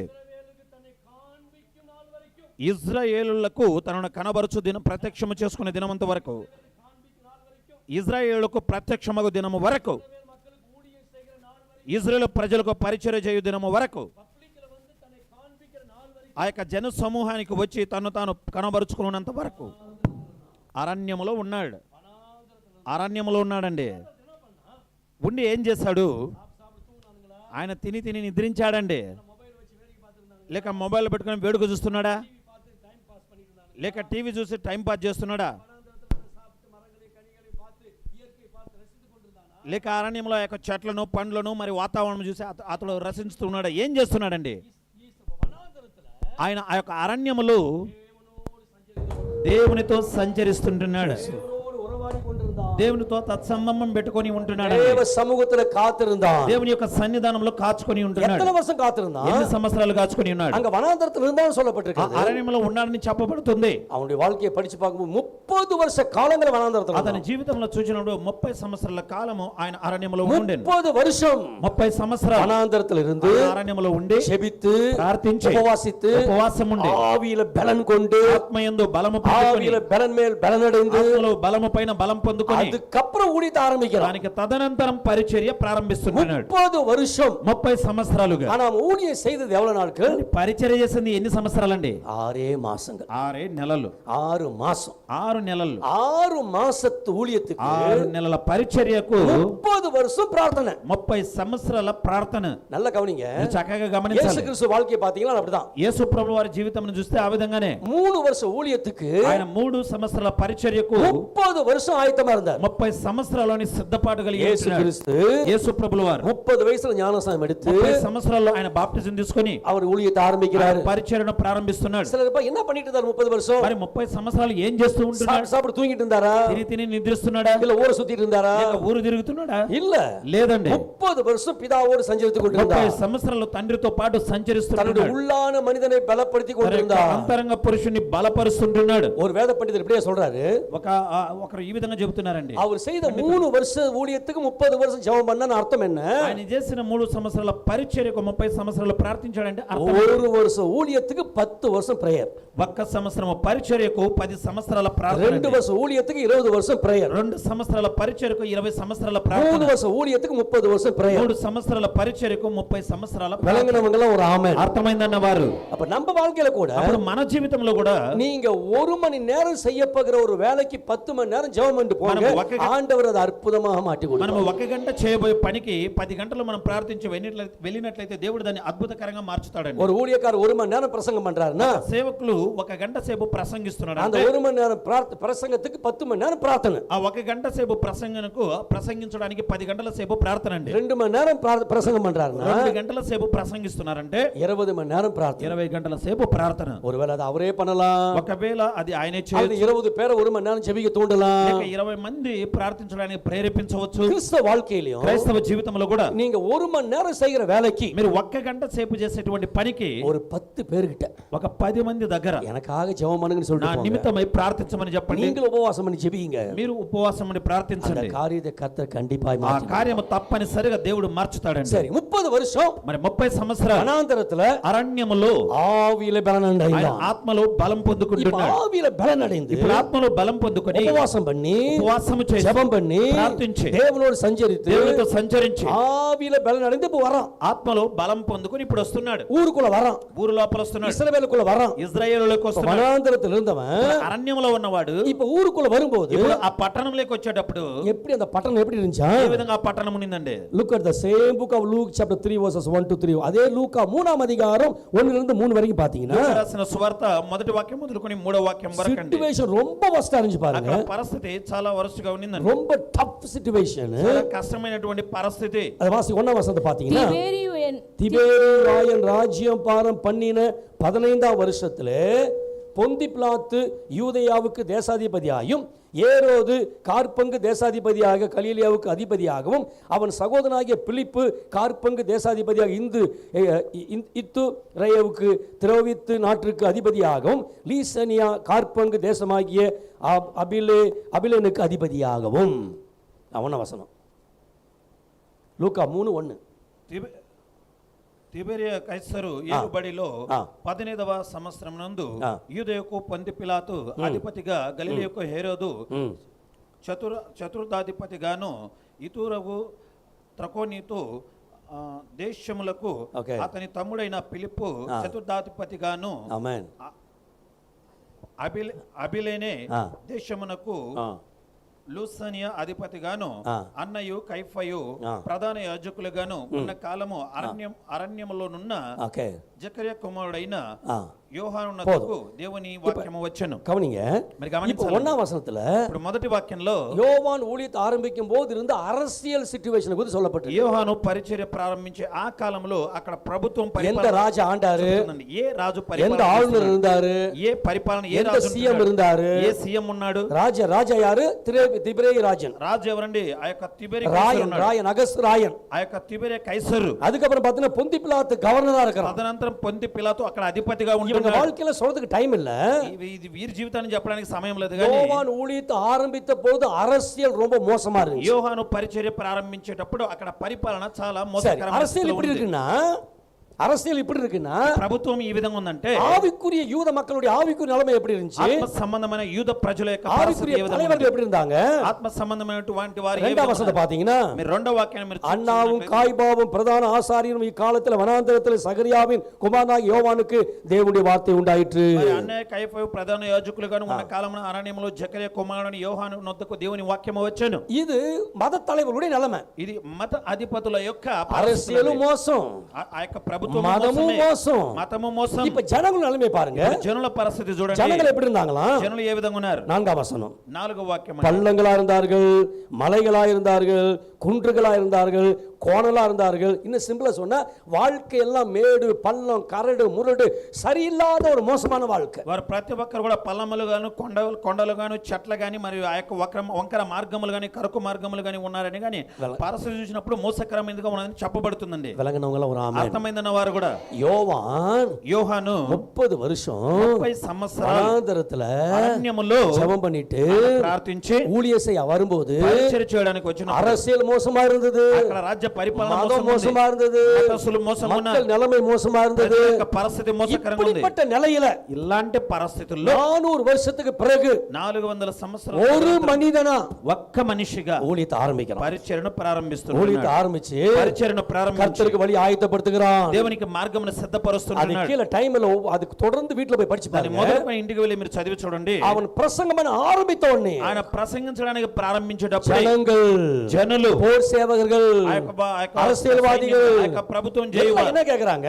వారు వచ్చి ఏమని అడుగుతున్నారండి? நாங்க என்ன செய்யணும், మేమేం చేయాలి, நாங்க என்ன செய்யணும், మేమేం చేయాలి, நான் என்ன செய்யணும்? మేమేం చేయాలి? இதுவரைக்கும் யாரும் எங்களுக்கு சொல்லல. ఇంతవరకు ఎవరో మాకు చెప్పలే. ஒரு మనిదనా ఒక్క మనిషిగా 400 வருஷம் 400 సంవత్సరాలు செத்து கிடந்த தேசத்தை మరణకరమైన స్థితిలో ఉన్న దేశాన్ని அசைக்க ஆரம்பித்தான். కదిలించడానికి ప్రారంభించాడండి. ஷேக் பண்ண ஆரம்பித்தான். కదిలించడానికి ప్రారంభించాడు. எப்படி அவனால முடிஞ்சது? ఏ విధంగా అతని వలన సాధ్యమైంది? அவன் ஆவியில பலனா இருந்தான். అతడు ఆత్మలో బలంగా ఉన్నాడు. அவன் ஆவியில வளர்ந்திருந்தான். అతడు ఆత్మలో వర్ధిల్లి ఉంటున్నాడు. ஆவியில பலன் அடைந்திருந்தான். అతడు ఆత్మలో బలం పొందుకున్నాడు. இன்னைக்கு ராத்திரி உங்களுக்கு ஒரு சத்தியத்தை சொல்றேன். రాత్రి సమయంలో ఒక సత్యాన్ని చెప్పని. நீங்க உங்க ஆவியில வளர்ந்து பலன் அடைந்திருக்கும் మీరు போது, మీ ఆత్మలో మరి బలం పొందుకున్నప్పుడు, நீங்க ஆவியில நாளுக்கு நாள் வளர்ந்து வளர்ந்து வளர்ந்து பலன் அடையும் போது, మీరు ఆత్మలో దినదినము పెరిగి మీరు బలం పొందుకున్నప్పుడు உங்க எவ்வளவு பெரிய மோசமான சிச்சுவேஷனையும் சூழ்நிலையும் உங்களால அசைக்க మీ முடியும். యొక్క చుట్టూ ఎంత మోసకరమైన పరిస్థితులు ఉన్నప్పుడు కూడా మీ వలన కదిలించగలరు వాటిని. வீட்டுல 1008 பிரச்சனை இருக்கலாம், ఇంట్లో 1000 కొలది సమస్యలు ఉండనివ్వండి, வீட்டுல வேலை செய்யற இடத்துல 1008 பிரச்சனை పనిచేసే இருக்கலாம், స్థలంలో 1000 కొలది సమస్యలు வாழ்கிற ఉండనివ్వండి, தேசத்துல 1008 பிரச்சனை இருக்கலாம், 1000 కొలది సమస్యలు ఉండనివ్వండి, சுத்திலும் பிரச்சனை மேல பிரச்சனை, చుట్టూను సమస్యల పైన సమస్యలు சோதனை ఉన్నప్పటికీ, மேல் சோதனை, శోధనల పైన శోధన வேதனை ఉన్నప్పటికీ, மேல் வேதனை, వేదన పైన వేదన கஷ்டத்துக்கு ఉన్నప్పటికీ, மேல கஷ்டம், కష్టం పైన కష్టం எங்க ఉన్నప్పటికీ, திரும்பினாலும் பிரச்சனை మరి பெறுது. ఎటువైపు వెళ్ళిన సమస్యలే. வேலையில பிரச்சனை, வீட்டுக்கு வந்தா வீட்லயும் பிரச்சனை, మరి పనికి వెళితే సమస్యలు, ఇంటికి వస్తే ఇంటిలో కూడా సమస్యలే. வீட்டுல பிரச்சனை சொல்லி அவங்க வெளியில போனா அங்கேயும் మరి பிரச்சனை. ఇంటిలో సమస్యలను బయటికి వెళితే అక్కడ కూడా సమస్యలు. யோவான் ஊழியத்தை ஆரம்பித்த பொழுது బాప్తిస్మం యోహాను పరిచర్యను சுத்திலும் ప్రారంభించిన பிரச்சனை. చుట్టూ కూడా సమస్యలే. జనం మధ్యలో మళ్ళీ జనుల పల్లె మధ్యలో కూడా ఆ యొక్క அரசியல்ல பிரச்சனை. ఆ యొక్క ప్రభుత్వంలో కూడా రాజ్య పరిపాలనలో సమస్యలు. எதுவுமே அவனை அசைக்க முடியல. కానీ ఏది కూడా అతనిని కదలించలేకపోయింది. காரணம் என்ன? కారణం ఏంటి? அந்த பிள்ளை ஆவியிலே ఆ பலனடைந்திருந்தது. శిశువు ఆత్మలో బలము పొందుకొనెను. விளங்குனவங்க எல்லாம் ஒரு ஆமென். అర్థమైందన్న వారందరూ ஆவியில பலனடைந்ததுனால అతడు ఆత్మలో బలం పొందుకున్నాడు కాబట్టి எல்லா சோதனைகளையும் சாதனைகளாய் மாத்தினான். ఈ సమస్త శోధనలను కూడా అతడు సాధనగా మార్చాడు. எல்லா தடை கற்களையும் ஆசீர்வாதத்தின் படிக்கற்களாய் மாற்றினான். ప్రతి ఒక్క అడ్డు ఆటంకములను కూడా తొలగించి అవి ఆశీర్వాదకరంగా ఆయన మార్చగలిగాడు. இதனாலதான் பவுல் அப்போஸ்தலன் விசுவாசிகளை ஜெபிக்கும் போது అపోస్తలుడైన పౌలు విశ్వాసుల నిమిత్తమై ప్రార్థించేటప్పుడు அவங்க வீட்டுக்காக ஜெபிக்கிறதுக்கு முன்பாக, వారి ఇంటి కొరకే ప్రార్థించడానికి మునుపు, வியாதிகளுக்காக ஜெபிக்கிறதுக்கு முன்பாக, వ్యాధిగ్రస్తుల కొరకే ప్రార్థించడానికి మునుపు எதுக்காக ஜெபம் பண்ணணும் தெரியுங்களா? దేని కొరకే ప్రార్థించాడో తెలుసు? யாராவது ஒருத்தர் குயிக்கா வாசிங்க. త్వరగా చదువుకుందాం ఒకరు. எபேசியர் 3ஆம் அதிகாரம் ఎఫెసీయులకు రాసిన పత్రిక 3వ అధ్యాయం அங்க 14 இருந்து 15 16 வரைக்கும் படிங்க பார்க்கலாம். అందులో 15 16 మీరు మొదలుకొని చదవండి చూద్దాం. எபேசியர் 3:14 இருந்து. இது நிமித்தம் இது நிமித்தம் நான் பரலோகத்திலும் பூலோகத்திலும் உள்ள முழு குடும்பத்துக்கும் நாமகரணராகிய நம்முடைய கர்த்தராயிருக்கிற இயேசு கிறிஸ்துவினுடைய பிதாவை நோக்கி முழங்கால் படியிட்டு நீங்கள் அவருடைய ஆவியினாலே உள்ளான மனுஷனில் வல்லமையாய் பலப்பட வேண்டும் என்று அதுக்கப்புறம் டைம் இல்ல படிச்சுங்க. விசுவாசத்தினாலே போதுமா உள்ளான மனுஷனிலே நீங்கள் பலப்படும்படி நான் பிதாவை நோக்கி பிரார்த்தனை பண்ணுகிறேன். అంతరంగ పురుషుడు బలము పొందుకొనులాగున నేను తండ్రి వైపు చూసి విజ్ఞాపన ప్రార్థన చేస్తుంటున్నాను. ஒரு ஆமென் சொல்லுங்க பாப்போம். అర్థమైందన్న వారు எதுக்காக ஜெபம் பண்றாரு? ఎందుకొరకే ప్రార్థిస్తున్నాడండి? வீட்டுக்காக ஜெபம் பண்ணல, ఇంటి కొరకే కాదండి, நகைக்காக ஜெபம் பண்ணல, నగల కొరకు కాదు, காருக்காக ஜெபம் பண்ணல, కార్ల కొరకు కాదు. இதெல்லாம் வரும், ఇవన్నీ వస్తాయి. ஏற்கனவே உங்களுக்கு சொன்ன பாத்தீங்களா? ஏற்கனவே உங்களுக்கு சொன்ன பாத்தீங்களா? మీకు చెప్పాను కదండి. பிரியமானவனே, ప్రియమైన వారలారా, ஆத்மா வாழும்போது, నీ యొక్క ఆత్మ ஆவி வாழும்போது నీ ఆత్మ వర్ధిల్లు ప్రకారం தானா வரும். అవన్నీ తానుగా ஒரு ஆமென். అర్థమైందన్న వారు ఆమేన్ చెబుదాం. நம்ம என்ன பண்றோம்? అప్పుడు ఏం చేస్తున్నాం? ஆவியில கோட்டை விட்டுறோம். ఆత్మలో మనం ఆవిలిస్తుంటున్నాం. శరీరத்துல பிரச்சனை பிரதர், శరీరంలో సమస్యలు, தலையில பிரச்சனை பிரதர், కళ్ళ సమస్యలు, இடுப்புல பிரச்சனை பிரதர், வீட்டுல பிரச்சனை பிரதர், ரோட்ல பிரச்சனை பிரதர், காட்டுல பிரச்சனை பிரதர், అడవిలో సమస్యలు, வெளி பிரச்சனை சொல்லி சொல்லியே வாழ்க்கை கடத்துறோம். బయట సమస్యలు చెప్పి చెప్పి జీవితాన్ని మనం ஆனா பவுல் சொல்ற ஜெபம்ங்கிறாரு, పౌలు ఈ విధంగా உங்க ప్రార్థిస్తున్నాడు. உள்ளான மனுஷன், మీ అంతరంగ పురుషుడు, உங்க உள்ளான மனிதன், అంతరంగ పురుషుడు, உங்க உள்ளான ஆவி అంతరంగ ఆత్మ பலப்படும்படி, బలపరచుబడి, வளரும்படி, బలము పొందులాగున, உறுதியாகும்படி అది దృఢంగా నిలబడలాగున பரலோகத்தின் தேவனை நோக்கி పరలోకపు దేవుని వైపు முழங்கால் படியிட்டு ஜெபிக்கிறேன். మోకాళ్ళలోని ప్రార్థిస్తుంటున్నాను. விளங்குனவங்களாம் అర్థమైందన్న వారందరూ కూడా హల్లెలూయా. హల్లెలూయా. இந்த உள்ளான மனுஷன் வாழ்ந்துட்டாவே అంతరంగ పురుషుడు మరి వర్ధిల్లితేనే உங்க வெளி பிரச்சனை சீக்கிரம் போயிடும். మీ బయట సమస్యలన్నీ త్వరగా వెళ్ళిపోతాయండి. இன்னைக்கு நிறைய கிறிஸ்தவங்க நம்ம என்ன பண்றோம்? ఈ రోజుల్లో చాలా మంది క్రైస్తవులు ఏం చేస్తుంటున్నాం? வெளி சூழ்நிலை பத்தியே பேசிட்டு இருக்கிறோம். ఆ బయట కనపడే పరిస్థితుల గురించి మాట్లాడుతున్నాం. உள்ளான மனிதன், అంతరంగ పురుషుడు, உங்க உள்ளான ஆவி, మీ అంతరంగ ఆత్మ அது பலன் அடைய అది బలము పొందుకొనగా அது ஒரு நாள் பலன் அடையிறது கிடையாது. అది ఒక్కరోజు బలం పొందుకునేది కాదు. உங்களுக்குள்ள இருக்கிற ஆவி మీలో ఉండే ఆత్మ டெய்லி வளரணும், ప్రతిరోజు పెరగాలి, டெய்லி வாழணும், ప్రతిరోజు జీవించాలి, டெய்லி பலன் அடையணும். ప్రతిరోజు బలం పొందుకోవాలి. ஒரு ஆமென். అర్థమైన వారు டெய்லி எத்தனை பேர் சாப்பிடுறீங்க? ప్రతిరోజు ఎంతమంది తింటామండి? டெய்லி சாப்பிடுறோமா இல்லீங்களா? ప్రతిరోజు తింటున్నామా లేదా? சிலர் கை தூக்கத்துக்கு பயப்படமாட்டாங்க, కొంతమంది చేయతడానికి భయపడుతున్నారు. ஏதோ சாப்பிடாத மாதிரியும் ఏది తినకోకుండా ఉన్నట్టు 24/7 உபவாசிக்கிற மாதிரி 24 గంటలు 7 రోజులు కూడా మనం ఉపవాసం எதுக்காக ఉండే டெய்லி ప్రకారం. சாப்பிடுறோம்? ఎందుకంటే ప్రతిరోజు తింటున్నాం. இந்த சரீரம் நல்லா మన இருக்கும். శరీరం బాగుగా బలంగా ఉండాలని. அது ரொம்ப நல்லது. అది చాలా మంచిదే. நம்ம சரீரத்தை அனுதினமும் போஷிக்கிற நாம మన శరీరము ప్రతి దినము కూడా పోషించేటువంటి நம்முடைய మనం உள்ளான மனுஷனையும் ஆவியையும் டெய்லியும் మన போஷிக்கணும், అంతరంగ ఆత్మ ఆ యొక్క ఆత్మను శరీరం ప్రాణమును కూడా ప్రతిరోజు పోషించాలి, புதுப்பிக்கணும், నూతన పరచాలి, சாப்பாடு கொடுக்கணும், భోజనం ఇవ్వాలి. அது 2 கொரிந்தியருக்கு திருப்புங்க. 2 కొరింథీయులకు రండి, 4ஆம் அதிகாரம் 4వ అధ్యాయం 16ஆம் வசனத்தை பாத்தீங்கன்னா 4:16 అండి. 2 கொரிந்தியர் 4ஆம் அதிகாரம் 16ஆம் வசனத்துல 2 కొరింథీయులు 4:16 వాక్యంలో ஒரு உள்ளான மனிதன் நாளுக்கு நாள் புதுப்பிக்கப்பட வேண்டும் என்று பவுல் உற்சாகப்படுத்துகிறார். అంతరంగ పురుషుడు ప్రతి దినము నూతన పరచబడాలని எடுத்தவங்க படிங்க பாப்போம். ஆனபடியினாலே நாங்கள் சோர்ந்து போகிறதில்லை, எங்கள் புறம்பான மனுஷனானது, எங்க புறம்பான சரீர மனுஷனானது அழிந்தும் உள்ளான மனுஷனானது, உள்ளான மனிதனானது நாளுக்கு நாள் புதிதாக்கப்படுகிறது. நாளுக்கு நாள், దినదినము అండి, நாளுக்கு நாள், దినదినము. எல்லாம் சொல்லுங்க நாளுக்கு நாள். అందరూ చెప్పండి சத்தமா దినదినము. சொல்லுங்க நாளுக்கு நாள். స్వరమెత్తి దినదినము. என்னவாகிறது? ఏమవుతున్నదండి? నూతన పరచబడుతున్నది, புதுப்பிக்கப்படுகிறது నూతన పరచబడుతున్నదండి. அப்படின்னா వளர்கிறது. అంటే పెరుగుతున్నదనే உள்ளான மனிதன், అంతరంగ పురుషుడు, உள்ள இருக்கிற ஆவி, లోపల ఉన్న ఆత్మ நாளுக்கு நாள். దినదినము நான் விசுவாசிக்கிறேன், నేను నమ్ముచున్నాను. இந்த 21 நாள் உபவாச ஜெபத்துல 21 దినం ఉపవాస ప్రార్థనలో கடந்த 14 நாட்கள்ல గతించిన 14 రోజుల్లో பல மடங்கு உங்களுடைய உள்ளான மனிதன் வாழ்ந்திருக்கான் என்று అనేక விசுவாசிக்கிறேன். రెట్లుగా మీ అంతరంగ పురుషుడు జీవిస్తున్నాడని నమ్ముచున్నాను. மீதி இருக்கிற நாட்கள்லயும் మిగతా ఉండే రోజుల్లో కూడా உங்களுடைய உணவை வெறுத்து, మీ యొక్క ఆ యొక్క உலகத்தை வெறுத்து, లోకమును சுகபோகங்களை வெறுத்து, భోగములను త్యజించి, டிவியை வெறுத்து, టీవీని త్యజించి, மொபைலை வெறுத்து, మొబైల్ని త్యజించి, ஜனங்க மத்திய உட்கார்ந்து நேரத்தை கழிப்பதை வெறுத்து, జనుల మధ్యలో కూర్చొని వ్యర్థమైన మాటలు தேவ మాట్లాడేది சமூகத்துல మానుకొని, దేవుని సన్నిధానములో உபவாசம் பண்ணி, ఉపవాసం ఉండి, உபவாசம் ஜெபிக்க ஜெபிக்க ஜெபிக்க ఉపవాసం ఉండి ప్రార్థించను உங்களுடைய உள்ளான மனிதன், మీ అంతరంగ పురుషుడు, உங்களுடைய உள்ளான మీ மனுஷி అంతరంగ పురుషుడు ஒவ்வொரு நாளும் பலன் அடையும். ప్రతిరోజు బలం పొందుకుంటాడు. பலன் அடைய அடைய அடைய బలము పొందుకొనను పొందుకొనను పొందుకొనను வெளியில இருக்கிற பிரச்சனை எல்லாம் நெருப்புல படுகிற நூலை போல டப்பு டப்பு டப்பு டப்புன்னு బయట எல்லாம் ఉండే அழிய ஆரம்பிச்சிடும். సమస్యలను కూడా ఆ యొక్క అగ్నిలో పడే నూలు వల్ల అది టప్పు టప్పు టప్పు అని పోతుందండి. ஹல்லேலூயா. హల్లెలూయా. இந்த 21 நாள் மட்டுமல்ல, ఈ యొక్క 21 రోజు మటుకే కాదు, டெய்லி ప్రతిరోజు ஒவ்வொரு நாளும் ప్రతి ఒక్క దినం 21 நாள் உபவாசம் இருந்தேன் பிரதர். 21 రోజు ఉపవాసం நல்ல உபவாசம் இருந்தேன். చక్కగా ఉపవాసం சர்ச்சில் வந்து நல்லா சத்தம் போட்டு ஜெபம் பண்ணேன். మందిరానికి వచ్చి స్వరం ఎత్తి మరి நல்லா அந்நிய பாஷை பேசினேன். బాగుగా అన్య భాష మాట్లాడారు. 21 நாள் பாஸ் 21 ஊழியர்களா கூப்பிட்டு இருந்தாரு. 21 రోజు మరి దైవజనులు 21 దైవజనులను எல்லாம் ఆహ్వానించారు. நல்லா வந்து பேசிட்டு போனாங்க. వచ్చి చక్కగా మాట్లాడి వెళ్ళారు. அந்த நேரம் நல்லா இருந்துச்சு. ఆ సమయం వరకు బాగునింది. ஆனா வீட்டுக்கு போன కానీ பிற்பாடு ఇంటికి వెళ్ళిన இந்த తర్వాత 21 நாள் முடிஞ்ச பிறகு 21 రోజు ముగించిన తర్వాత பழையபடி கதவை தொரடின்னு ஆயிப்போச்சு. పాత విధంగానే మరలా ఆ యొక్క ద్వారం அதே తెరువమని பழைய பிரச்சனை பிரதர், మరలా అదే సమస్య సోదరు, அதே பழைய போராட்டம் అదే பிரதர், పాత పోరాటములు, அதே போல கஷ்டம் பிரதர். అదేలాగా మరలా కష్టము.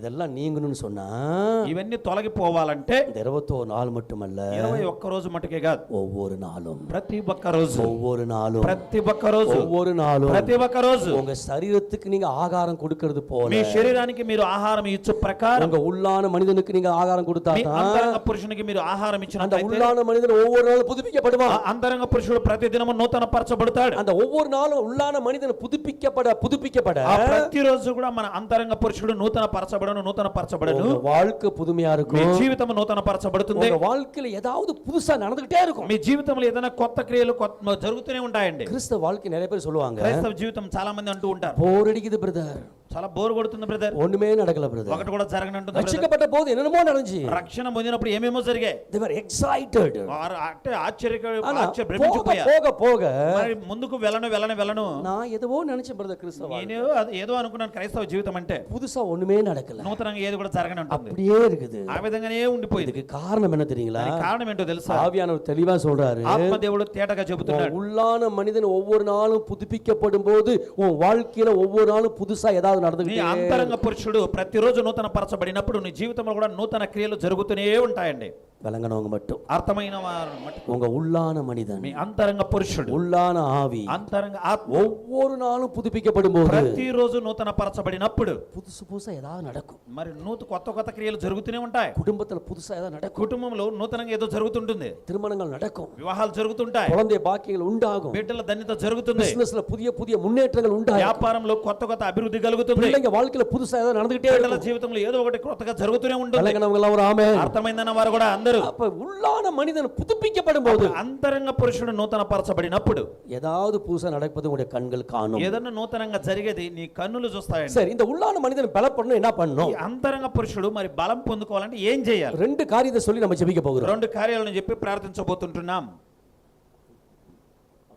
ரெண்டு காரியத்தை சொல்லி நம்ம ஜெபிக்க போகிறோம். రెండు కార్యాలను చెప్పి ప్రార్థించబోతుంటున్నాం. ஒன்னு, ఒకటి உங்களுடைய உள்ளான மனிதன் புதுப்பிக்கப்படுவதற்கு, మీ అంతరంగ పురుషుడు నూతన పరచబడడానికి, அந்த உள்ளான மனிதன் பலப்படுவதற்கான ஆவிக்குரிய ஆகாரத்தை கொடுக்க வேண்டும். అంతరంగ పురుషుడు బలపరచడానికి ఆత్మ సంబంధమైన ఆహారాన్ని ఇవ్వాలి. அது என்ன ஆகாரம்? అది ఏం ఆహారం అండి? ஓ, இதுதான் ஆகாரம். ఇదే ఆహారం. பைபிள் கையில வச்சிருக்கவங்க எல்லாம் పరిశుద్ధ గ్రంథం చేతిలో పెట్టుకున్నట్లయితే உங்க வலது கையில உயர்த்தி నీ యొక్క కుడి చేతిలో పైకెత్తి, மேல நல்லா உயர்த்தி காட்டுங்க. బాగా చక్కగా పైకెత్తి சொல்லுங்க, చెప్పండి, ஆண்டவரே, ప్రభువా நீர் கொடுத்திருக்கிற మీరు ఇచ్చినటువంటి இந்த ఈ యొక్క விலையேற பெற்ற విలువ కలిగినటువంటి ருசியான, ఈ రుచి కలిగినటువంటి தேனை விட ருசியான తేనె కంటే రుచి కలిగినటువంటి இந்த ஆவிக்குரிய ஆகாரத்துக்காக ఈ ఆత్మ సంబంధమైన ఆహారం నిమిత్తమై நன்றி சொல்லுகிறேன், కృతజ్ఞతలు చెల్లించుకొని ஸ்தோத்திரிக்கிறேன். స్తోత్రించుతుంటున్నాను. இந்த ஆகாரத்தை ఈ ఆహారమును ஒவ்வொரு நாளும் ప్రతిరోజు என் ఆత్మాவுக்கு నా ఆత్మ కొరకై ஊட்டி வளர்க்க, అయా దాన్ని கொடுத்து வளர்க்க దాన్ని ఇచ్చి పెంచడానికి எனக்கு உதவி செய்யும். నాకు సహాయము చేయి. ஆமென். ఆమేన్. கைகளை தட்டி ஆண்டுக்கு ஒரு மகிமை. చేతులు తట్టి ప్రతి ఒక్కరం இந்த வேதத்துக்காக கரங்களை தட்டுங்க. ప్రతి ఒక్కరం కూడా ఈ పరిశుద్ధ గ్రంథం నిమిత్తమై. பைபிள் இல்லாதவங்க పరిశుద్ధ గ్రంథం లేని వారు உங்க மொபைல வித்தாவது பைபிள் வாங்குங்க. మీ మొబైల్ నమ్మైనా సరే బైబిల్ కొనండి.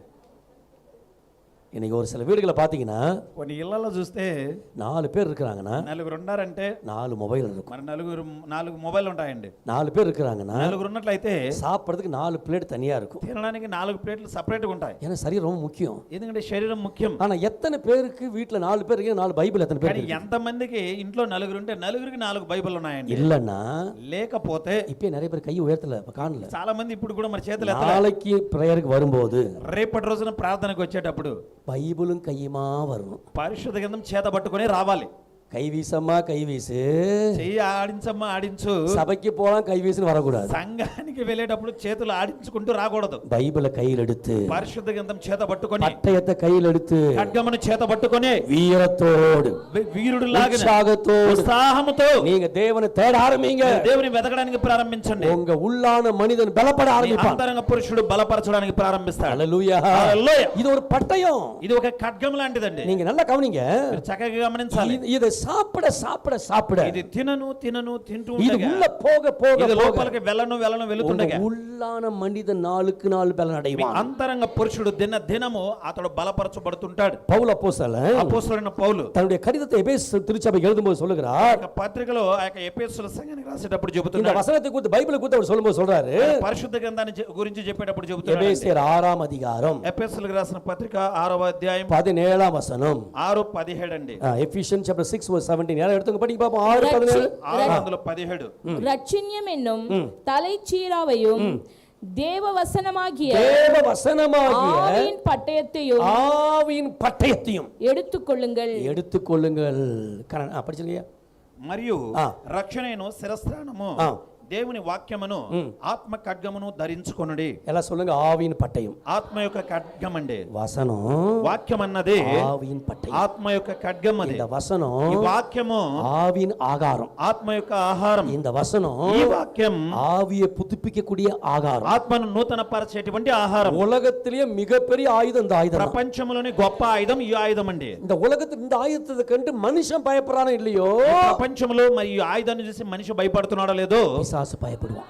అపవాది భయపడుతున్నాడు. சில நேரங்களில் நான் சொல்லுவேன் சபையில, సమయంలో మందిరాల్లో చెప్తూ ఉంటాను, நீங்க சண்டை போட தெரியாதா கூட, మీరు తగులాడాలన్నా కూడా கத்திய கையில வச்சிருந்தீங்கன்னா, కత్తి చేతిలో పట్టుకుంటే உங்களை பார்த்து 4 பேர் பயப்படுவான். మిమ్మల్ని చూసి నలుగురు భయపడతారు. சண்டை போட தெரியாதாலும் பரவாயில்ல, తగులాడడానికి తెలవకపోయినా పర్వాలే. మీకు கத்தி கையில இருந்துச்சுன்னா, కత్తి చేతిలో పట్టుకుంటే எப்பா ஏதோ பெரிய ஆள் வரான் போல, ఏదో గొప్పవాడు వస్తున్నాడు, ஏதோ மோசமான ஆள் வரான், ఏదో మోసమైన మనిషి వస్తున్నాడు, அவனை கொண்டு கொஞ்சம் விலகி போயிடலாம். వాని దగ్గర నుంచి కాస్త దూరంగా அது వెళ్ళిపో. உலகத்தினுடைய பார்வை. అది లోకం యొక్క దృష్టి But చూపు. when you come to the spiritual world, నువ్వు ఆత్మ సంబంధమైనటువంటి లోకములకు వచ్చినప్పుడు நீங்க பைபிளை படிக்க தெரியாதாலும் பரவாயில்ல, మీరు పరిశుద్ధ గ్రంథాన్ని చదవడానికి తెలవకపోయినా పర్వాలే. கையில பைபிள் இருக்கு. చేతిలో పరిశుద్ధ గ్రంథం పట్టుకొని రండి. சில சொல்லுவாங்க, కొంతమంది అంటారు படிப்பே இல்லையா, చదివే లేదయ్యా, படிப்பே முடியாது, చదవడానికి పర్వాలే. పర్వాలేదండి. கையில பைபிள் చేతిలో పరిశుద్ధ గ్రంథాన్ని పట్టుకొని రండి. உள்ளத்துல பைபிளை வைங்க. హృదయంలో పరిశుద్ధ గ్రంథాన్ని పెట్టుకోండి. உள்ளத்துல இருக்க இருக்க இருக்க అది హృదయంలో ఉండను உள்ளான மனிதன் பலப்படுவான். అంతరంగ పురుషుడు బలం పొందుకుంటాడు. நம்முடைய ఆండவர் இயேசு எடுத்துக்கொள்ளுங்க. మన ప్రభువుని యేసు ప్రభువు వారిని తీసుకోండి. அவர் ஊழியத்தை ஆரம்பிக்கிறதுக்கு முன்பாக ఆయన పరిచర్యను ప్రారంభించడానికి 40 நாள் உபவாசம் பண்ணி ஜெபம் பண்ணார். 40 రోజులు ఉపవాసం ఉండి ప్రార్థిస్తున్నాడు. 40 நாள் உபவாசம் பண்ணி ஜெபித்து முடித்த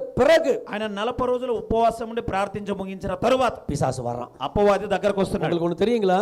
ఒకటి తెలుసండి మీకు, நாம ஜெபம் பண்ணும்போது கிட்ட வர மாட்டான், మనం ప్రార్థించేటప్పుడు దగ్గరకు రాడు. உபவாசிக்கும் போது வர மாட்டான், ఉపవాసం ఉండేటప్పుడు దగ్గరకు రాడు. சபைக்குள்ள இருக்கும்போது வர மாட்டான், మందిరంలో ఉండేటప్పుడు రాడు. வெளியே போன உடனே, బయటికి వెళ్ళిన తక్షణమే, சபையை விட்டு வெளியே போன உடனே, మందిరం వదిలిపెట్టి బయటికి వెళ్ళిన உபவாசம் తక్షణమే, முடிஞ்சு வெளியே போன உடனே ఉపవాసం ముగించి బయటికి వెళ్ళిన తక్షణమే வந்து சொல்லுவான், వచ్చి అంటాడు, பிரதர் సహోదరుడా உபவாசம் பண்ணிட்டு இருக்கீங்களா, ఉపవాసం చేస్తున్నావా, சிஸ்டர் సహోదరి 21 நாள் உபவாசத்துல கலந்துட்டு இருக்கீங்களா, 21 రోజు ఉపవాసంలో మరి పాల్గొంటున్నారా, ரொம்ப சந்தோஷம், చాలా సంతోషం, நான் இப்ப உங்களுக்கு ஒரு டெஸ்ட் வைக்க போறேன், నేను ఒక పరీక్షను పెట్టబోతున్నా, நான் சொல்றதெல்லாம் நீங்க பண்ணிட்டீங்கன்னா నేను చెప్పిందంతా మీరు చేస్తే அவரு என்ன கொடுக்கிறது, ఆయన ఏంది మీకు ఇచ్చేది, நானே உனக்கு கொடுக்கிறேன். నేను ఇస్తా మీకు. నీకు. ஹalleluya. హల్లెలూయా.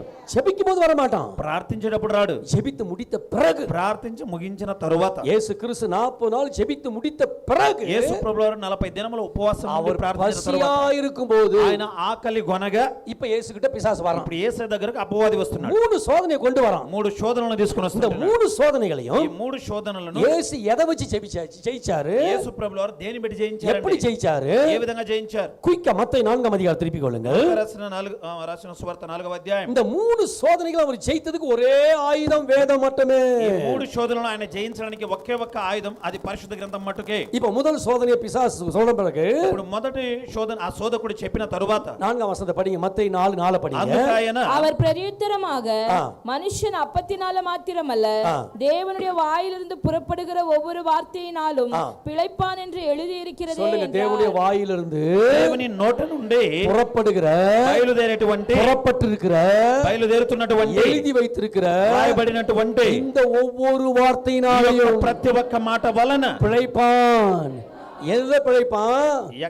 ఎవరండి జీవించేది? உள்ளான மனிதன்ல பிழைப்பான். అంతరంగ పురుషుడు జీవించుతాడు. பிசாசு சொல்றான், అపవాది అంటున్నాడు, இயேசுவே యేసయ్యా இந்த கல்ல அப்பமாக்கு, ఈ రాతిని சாப்பிடு, రొట్టెగా తిను, ரொம்ப பசியா இருக்கிற. చాలా దాహం ఆకలి కొని ఉంటున్నావు. ஏசு சொன்னாரு, యేసు ప్రభువారు అంటున్నారు, பிசாசே అపవాది ஏற்கனவே ఇది వరకే 40 நாள் 40 రోజులు நான் நிறைய சாப்பிட்டிருக்கேன். నేను అధికంగా తిన్నాను.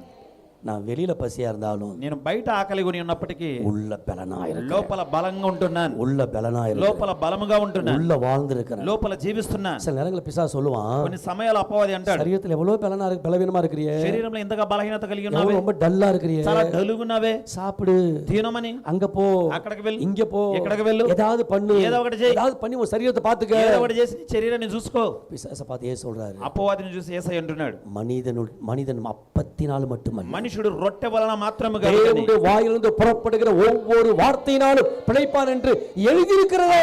మనిషి ఆ యొక్క దేవుని నోటి నుండి వచ్చు ప్రతి ఒక్క మాట వలన మనిషి జీవించగలని రాయబడి ఉన్నది. எழுதியிருக்கிறதே, రాయబడి ఉన్నది. எல்லாம் சொல்லுங்க, எழுதியிருக்கிறதே. చెప్పండి, రాయబడి ఉన్నది. இந்த எழுதியிருக்கிற வார்த்தையை வச்சு ஜெயிச்சார். ఈ రాయబడి ఉన్నటువంటి వాక్యమును బట్టి இப்ப జయించాడు. முதல் சோதனை முடிஞ்சு போச்சு. ఇప్పుడు మొదటి శోధన అయిపోయింది. இப்ப ரெண்டாவது முறை வரோம். ఇప్పుడు రెండవ శోధన இன்னொரு వస్తుంది. சோதனை கொடுக்கறான். ఇది ఒక శోధన. அதுக்கு ஆண்டவர் பதில் என்ன கொடுக்கறாரு? దానికి దేవుడు ఏమని జవాబు இப்ப 7ஆம் வசனத்துக்கு வாங்க. அதற்கு இயேசு உன் தேவனாகிய கர்த்தரை பரீட்சை பாராதிருப்பாயாக என்றும் எழுதியிருக்கிறது. எல்லாம் சொல்லுங்க, எழுதியிருக்கிறது. రాయబడి ఉన్నది, எழுதியிருக்கிறது. రాయబడి ఉన్నది, எழுதியிருக்கிறது. రాయబడి ఉన్నది. சத்தமா స్వరమెత్తి எழுதியிருக்கிறது. రాయబడి ఉన్నది, எழுதியிருக்கிறது. రాయబడి ఉన్నది. எங்க எழுதியிருக்கிறது? ఎక్కడ రాయబడి ఉందండి? நம்ம கையில எழுதி கத்தற, మన చేతిలో రాసి మన దేవుడు మన చేతికి ఇచ్చాడు. பிள்ளைக்கு சொல்ற மாதிரி எல்லாத்தையும் எழுதி பேப்பர்ல அச்சிட்டு அழகா அத கையில అది అందంగా ముద్రించబడి అందముగా మన చేత ఉంచబడి ఉన్నదండి. மூணாவது சோதனை, మూడవ శోధన. இந்த மூணாவது ఈ சோதனையும் మూడవ శోధనను కూడా அவனுக்கு இயேசு கொடுக்கிற ஆன்சரை பாருங்க. యేసు ప్రభువారు అతనికి ఇచ్చే జవాబు చూడండి. 10ஆம் வசனம். அப்பொழுது இயேசு, அப்போதைக்கு இயேசு, அப்பாலே போ சாத்தானே, அப்பாலே போ சாத்தானே, உன் தேவனாகிய கர்த்தரை உன் தேவனாகிய கர்த்தரை பணிந்து கொண்டு அவர் ஒருவருக்கே ஆராதனை செய்வாயாக என்று எழுதியிருக்கிறது என்றார். எல்லாம் சொல்லுங்க, எழுதியிருக்கிறது. చెప్పండి, రాయబడి ఉన్నది. It's written. రాయబడి ఉన్నది. ரிட்டன். అది రాయబడి ఉన్నది. எழுதியிருக்கிறது. అది రాయబడి ఉన్నది. எழுதியிருக்கிறது. రాయబడి ఉన్నది. இப்போ உங்ககிட்ட பிசாசு நேரடியா வரான்னு வைங்களா. మీ దగ్గర అపవాది నేరుగా వచ్చాడు అనుకోండి. இன்னைக்கு பிரேயர் முடிச்சிட்டு வீட்டுக்கு போறீங்க. మీరు ప్రార్థన ముగించి ఇంటికి వెళ్తున్నారు. நேரா உங்ககிட்ட வரான். నేరుగా నీ దగ్గరికి వస్తున్నాడు. இன்னைக்கு 15வது நாள் பிரேயர் முடிச்சிட்டு ఈ வந்திருக்கீங்க. రోజు 15 రోజున ప్రార్థన ముగించి వచ్చావా? உங்ககிட்ட கொஞ்சம் பேசணும். నీ దగ్గర కాస్త మాట్లాడాలి. நீ ஜெபமெல்லாம் பண்ணக்கூடாது. నువ్వు ప్రార్థనతో చేయకూడదు. நீ బైబిல்லாம் படிக்கக்கூடாது. నువ్వు పరిశుద్ధ గ్రంథాన్ని ధ్యానించకూడదు. 15 நாள் உபவாசம் பண்ணது போதும். 15 రోజులు ఉపవాసం ఉంది చాలు. இன்னையோட நிறுத்திக்க. దీంతో పాటు ఆపివేయి. என்ன பண்ணுவீங்க? ఏం చేస్తారండి? நேரா మొబైల్ எடுத்து నేరుగా మొబైల్ తీసుకొని பாஸ்டர் பாஸ்டர் பாஸ்டர் అయ్యగారు 12 மணி ஆனாலும் 1 மணி ஆனாலும் 12 గంటలైనా 1 గంట అయినా இப்பதான் பிரேயர் முடிச்சிட்டு வந்தேன், ఇప్పుడే ప్రార్థన ముగించి వచ్చాను, பிசாசு வந்துட்டான் பாஸ்டர், అపవాది వచ్చేసాడు అయ్యగారు, தலைய துண்டான் తల பாஸ்டர், తింటున్నాడు, వచ్చి பிரச்சனை பண்றான் பாஸ்டர், సమస్య పెడుతున్నాడు, ஏதோ போட்டு குழப்பறான் பாஸ்டர், ఏదో చుక్కుల పాలు என்ன చేస్తున్నాడు, பண்ணுது தெரியல ఏం பாஸ்டர், చేసేదో అర్థం కాలే. ப்ளீஸ் எனக்காக பிரார்த்தனை பண்ணுங்க, మీరు దయచేసి నా కొరకే இல்ல ప్రార్థన முடிஞ்சா வீட்டுக்கு வாங்க, సాధ్యమైతే ఇంటికి రండి. ஏசு என்ன தெரியுங்களா பண்ணாரு? యేసు ప్రభువారు ఏం తెలుసునా చేశారు? முதல் முறை பிசாசு வந்தான், మొదటిసారి இரண்டாவது முறை வந்தான், రెండవ మారు மூணாவது முறை வந்தான், మూడవసారి వచ్చాడు. எழுதியிருக்கிறது, రాయబడి ఉన్నది, எழுதியிருக்கிறது, రాయబడి ఉన్నది, எழுதியிருக்கிறது, రాయబడి ఉన్నది, எழுதியிருக்கிறது, రాయబడి ఉన్నది. போயிட்டான், వెళ్ళిపోయాడండి. ஆண்டவர் தலையை போட்டு பிச்சுக்கல. దేవుడు తల ఎక్కువగా చెడుపుకోలే ఆయన, யாரையும் கூப்பிடல, ఎవరిని పిలవలే, எங்க போறதுன்னு தடுமாறல. ఎక్కడికి వెళ్ళేదన్నా తలడిల్లిపోలే. எழுதியிருக்கிறதே, రాయబడి ఉన్నది. வசனத்தை எடுத்தாரு, వాక్యాన్ని తీశాడు, வாயில சொன்னாரு. ఆయన నోటి గుండా చెప్పాడు. பைபிள் சொல்லுது, பிசாசு அவரை விட்டு போனால் தேவதூதர்கள் இறங்கி வந்து அவருக்கு பணிவிடை పరిశుద్ధ செய்தார். గ్రంథం అంటుంది, అపవాది ఆయన దగ్గర నుండి తొలగిపోయాను, దేవుని దూతలు వచ్చి ఆయనకు పరిచర్య చేశారని. உள்ள இருந்தா தான் வெளியில வரும். లోపల ఉంటేనే బయటకు వస్తుందండి. தமிழ்ல இன்னொரு பழமொழி இருக்குது, తమిళలో మరొక సామెత ఉంది, பானையில இருந்தா தான் அகப்பையில வரும்னுவாங்க. ఆ యొక్క పెంకులో ఉంటేనే ஆ, ఆ యొక్క గింటికి వస్తుందండి. ஆமென். ఆమేన్. நீங்க பானையில சமைச்சு మీరు ఆ కొండలో వండి, இப்பதான் பாத்திரமா வித்தியாசமா வந்துட்டு ఇప్పుడు இருக்குது. పాత్రలు వ్యత్యాసంగా వచ్చాయండి. நாங்களாம் கிராமத்துல இருக்கும்போது మరి గ్రామాల్లో ఉన్నప్పుడు என்ன பண்ணாங்க, பானையில தான் ఆ சமைப்பாங்க, కొండలోనే వంట వండుతారు, மண் பானையில. మట్టి కుండలో. அந்த பானையில சாப்பாடு இருந்தா தான் ఆ కొండలో భోజనం ఉంటేనే அகப்ப இப்போ ஸ்பூன்ல வந்து அப்ப வந்து அகப்பையில தான் வச்சிருப்பாங்க. అప్పుడు అదే గింటలండి అవి, அதை விட்டு சாப்பாடு எடுப்பாங்க. దాన్ని తీసి మరి భోజనం ఎత్తుతారు. சில நேரங்கள்ல కొన్ని அந்த సమయాల్లో பானையில சாப்பாடு இல்லைன்னு வச்சுங்களா, ఆ కొండలో భోజనం நீங்க లేదనుకోండి, அகப்பைய உள்ள விடும்போது ఆ గింటిని లోపల వదిలిపెట్టినప్పుడు பானையில சத்தம் தான் வரும், దాంట్లో స్వరమే వస్తుంది, கட கட కట కట టకటకటకని, குடு குடு குடு குடு గుడుగుడుగుడుగుని, டப டப டப டபா. టపు టపు టపా అని. சாப்பாடு வராது, భోజనం రాదండి, சத்தம் தான் வரும். స్వరం వినబడుతుంది అంతే. நம்ம உள்ளத்துல வசனம் இருந்தாதான், మన లోపల వాక్యం ఉంటేనే, வார்த்தை இருந்தாதான், వాక్యం అన్నది ఉంటేనే பிரச்சனை வரும்போது நம்ம அழமாட்டோம், கதற மாட்டோம், கூப்பாடு போட மாட்டோம், அநேகரை போட்டு தொந்தரவு பண்ண மாட்டோம். வாயில இருக்கிற வார்த்தையை சொல்லி சொல்லி சொல்லி சொல்லியே உள்ளான மனுஷனுடைய பலத்தினாலே வெளியில இருக்கிற பிசாசு మరి ஜெயிக்க முடியும். సమస్యలు వచ్చేటప్పుడు మనం ఏడవము, మనము అరవము, కానీ ఆ యొక్క లోపల ఉన్నటువంటి అపాదాన్ని తొలగించడానికి వాక్యం ఉన్నట్లే దాన్ని బట్టి జయించగలమండి. பைபிளுடைய வார்த்தை இந்த பேப்பர்ல மட்டுமல்ல, పరిశుద్ధ గ్రంథం యొక్క వాక్యము ఇది పేపర్ల పైన మట్టుకే కాదు, உங்க உள்ளத்துல இருக்கணும், మీ హృదయంలో కూడా ఉండాలి, உங்க உள்ளான మనుషన్ல இருக்கணும். మీ అంతరంగ పురుషుని లోపల ఉండాలి. Meditation memorisation should go hand and hand. ఆ యొక్క ధ్యానించుట, దాన్ని అభ్యాసం చేయుట మనం ముందు కొనసాగిపోతూ ఉండాలి. ஒவ்வொரு நாளும் பைபிள் மெடிடேட் பண்ணும்போது ప్రతి ఒక్క రోజు కూడా ధ్యానిస్తూ ఉండాలి. ஒரு వசனத்தை ఒక వాక్యాన్ని மனப்பாடம் பண்ணி అది మనోపాఠం ஒவ்வொரு చేసి, நாளும் ஒரு வசனத்தை உள்ள அனுப்புங்க. ప్రతి ఒక్క రోజు కూడా ఒక వాక్యాన్ని లోపలగా அந்த வசனம் పంపించండి. உள்ள போகும்போது ఆ వాక్యం లోపలికి వెళ్ళేటప్పుడు உள்ளான உங்க மனுஷனும் பலன் ఆ அடைவான். లోపల ఉండే అంతరంగ పురుషుడు కూడా బలం పొందుకుంటాడు. வெளியில இருக்கிற பிரச்சனையை ஈஸியா உங்களால బయట தீர்க்க ఉన్న முடியும். సమస్యలు సులువుగా నీ వలన తొలగించగలవు. இயேசுவுடைய உள்ளத்துல வார்த்தை இருந்தது. యేసు ప్రభువు వారికి లోపల వాక్యం ఉన్నింది. ஒரு யூத குடும்பத்துல యూద కుటుంబంలో ஒரு குழந்தை பிறந்த உடனே శిశువు జన్మించిన తక్షణమే முதல்ல அந்த குழந்தை காதுல கர்த்தருடைய வசனத்தை தான் ஊதுவாங்க. మొదటిగా ఆ బిడ్డ యొక్క చెవిలో దేవుని యొక్క వాక్యాన్ని ఊదుతారండి. குறிப்பாக உபாகம புத்தகத்துல 6ஆம் அதிகாரத்துல படிக்கிறீங்களா? ద్వితీయోపదేశకాండం 6వ అధ్యాయం అండి. 4ஆம் அதிகாரத்துல நினைக்கிறேன், உன் தேவனாகிய கர்த்தர் ஒருவரே, ఈ ప్రభువైన దేవుడు ఒక్కడే అని. அதான் என்ன பண்ணுவாங்க, அவங்க வசனத்தை சொல்ல சொல்ல சொல்ல ఆ విధంగా వాక్యమును చెప్పను அந்த பிள்ளையோட உள்ளத்துல அந்த வசனம் பதியும். ఆ బిడ్డ యొక్క హృదయంలో అది పదిలంగా அது వளர వளర వளர అది పెరగను పెరగను ஒரு పెరగను. பக்கம் சரீரத்துல வளரும், ఒక పక్కన శరీరం இன்னொரு பக்கம் ఎదుగుతుంది, ஆவியில வளரும். ఒక పక్కన ఆత్మలో ఎదుగుతుంది. சரீரம் வளரும், శరీరం ఎదుగుతుంది, ஆவி வளரும். ఆత్మ కూడా ఎదుగుతుంది. ஆவியில வளர வளர ఆత్మలో ఎదుగుతుండగా அநேக பிரச்சனைகள் அவங்களே சமாளிப்பாங்க. అనేక సమస్యలను వారే నిర్మూలన చేస్తూ ఉంటారు. விளங்கினவங்க எல்லாம். అర్థమైందన్నవారు. రెండవదిగా வார்த்தை மட்டும் போதுமா பாஸ்டர்? వాక్యం ఉంటే చాలా. உங்க உள்ளான மனிதன் பலப்படுவதற்கு வார்த்தை மட்டும் నీ பத்தாது. అంతరంగ పురుషుడు బలపడడానికి వాక్యం మట్టుకే இன்னொன்னு చాలదు. சொல்லி நம்ம ஜெபிக்க போகிறோம். ఒకటి కూడా చెప్పి మనం ప్రార్థించబోతున్నాం. ஆவியில பிரார்த்தனை பண்ணுங்க. ఆత్మలో ప్రార్థించండి. ஆண்டவருடைய வார்த்தையை உள்ள அனுப்புங்க. దేవుని యొక్క వాక్యాన్ని లోపలగా పంపించండి. ஆவியில பிரார்த்தனை பண்ணுங்க. ఆత్మలో ప్రార్థించండి. விளங்கினவங்க ஒரு ஆமென் சொல்லுங்க. అర్థమైందన్నవారు ఆమేన్ చెప్పదాం. ஆண்டவருடைய வார்த்தையை உள்ள அனுப்புங்க.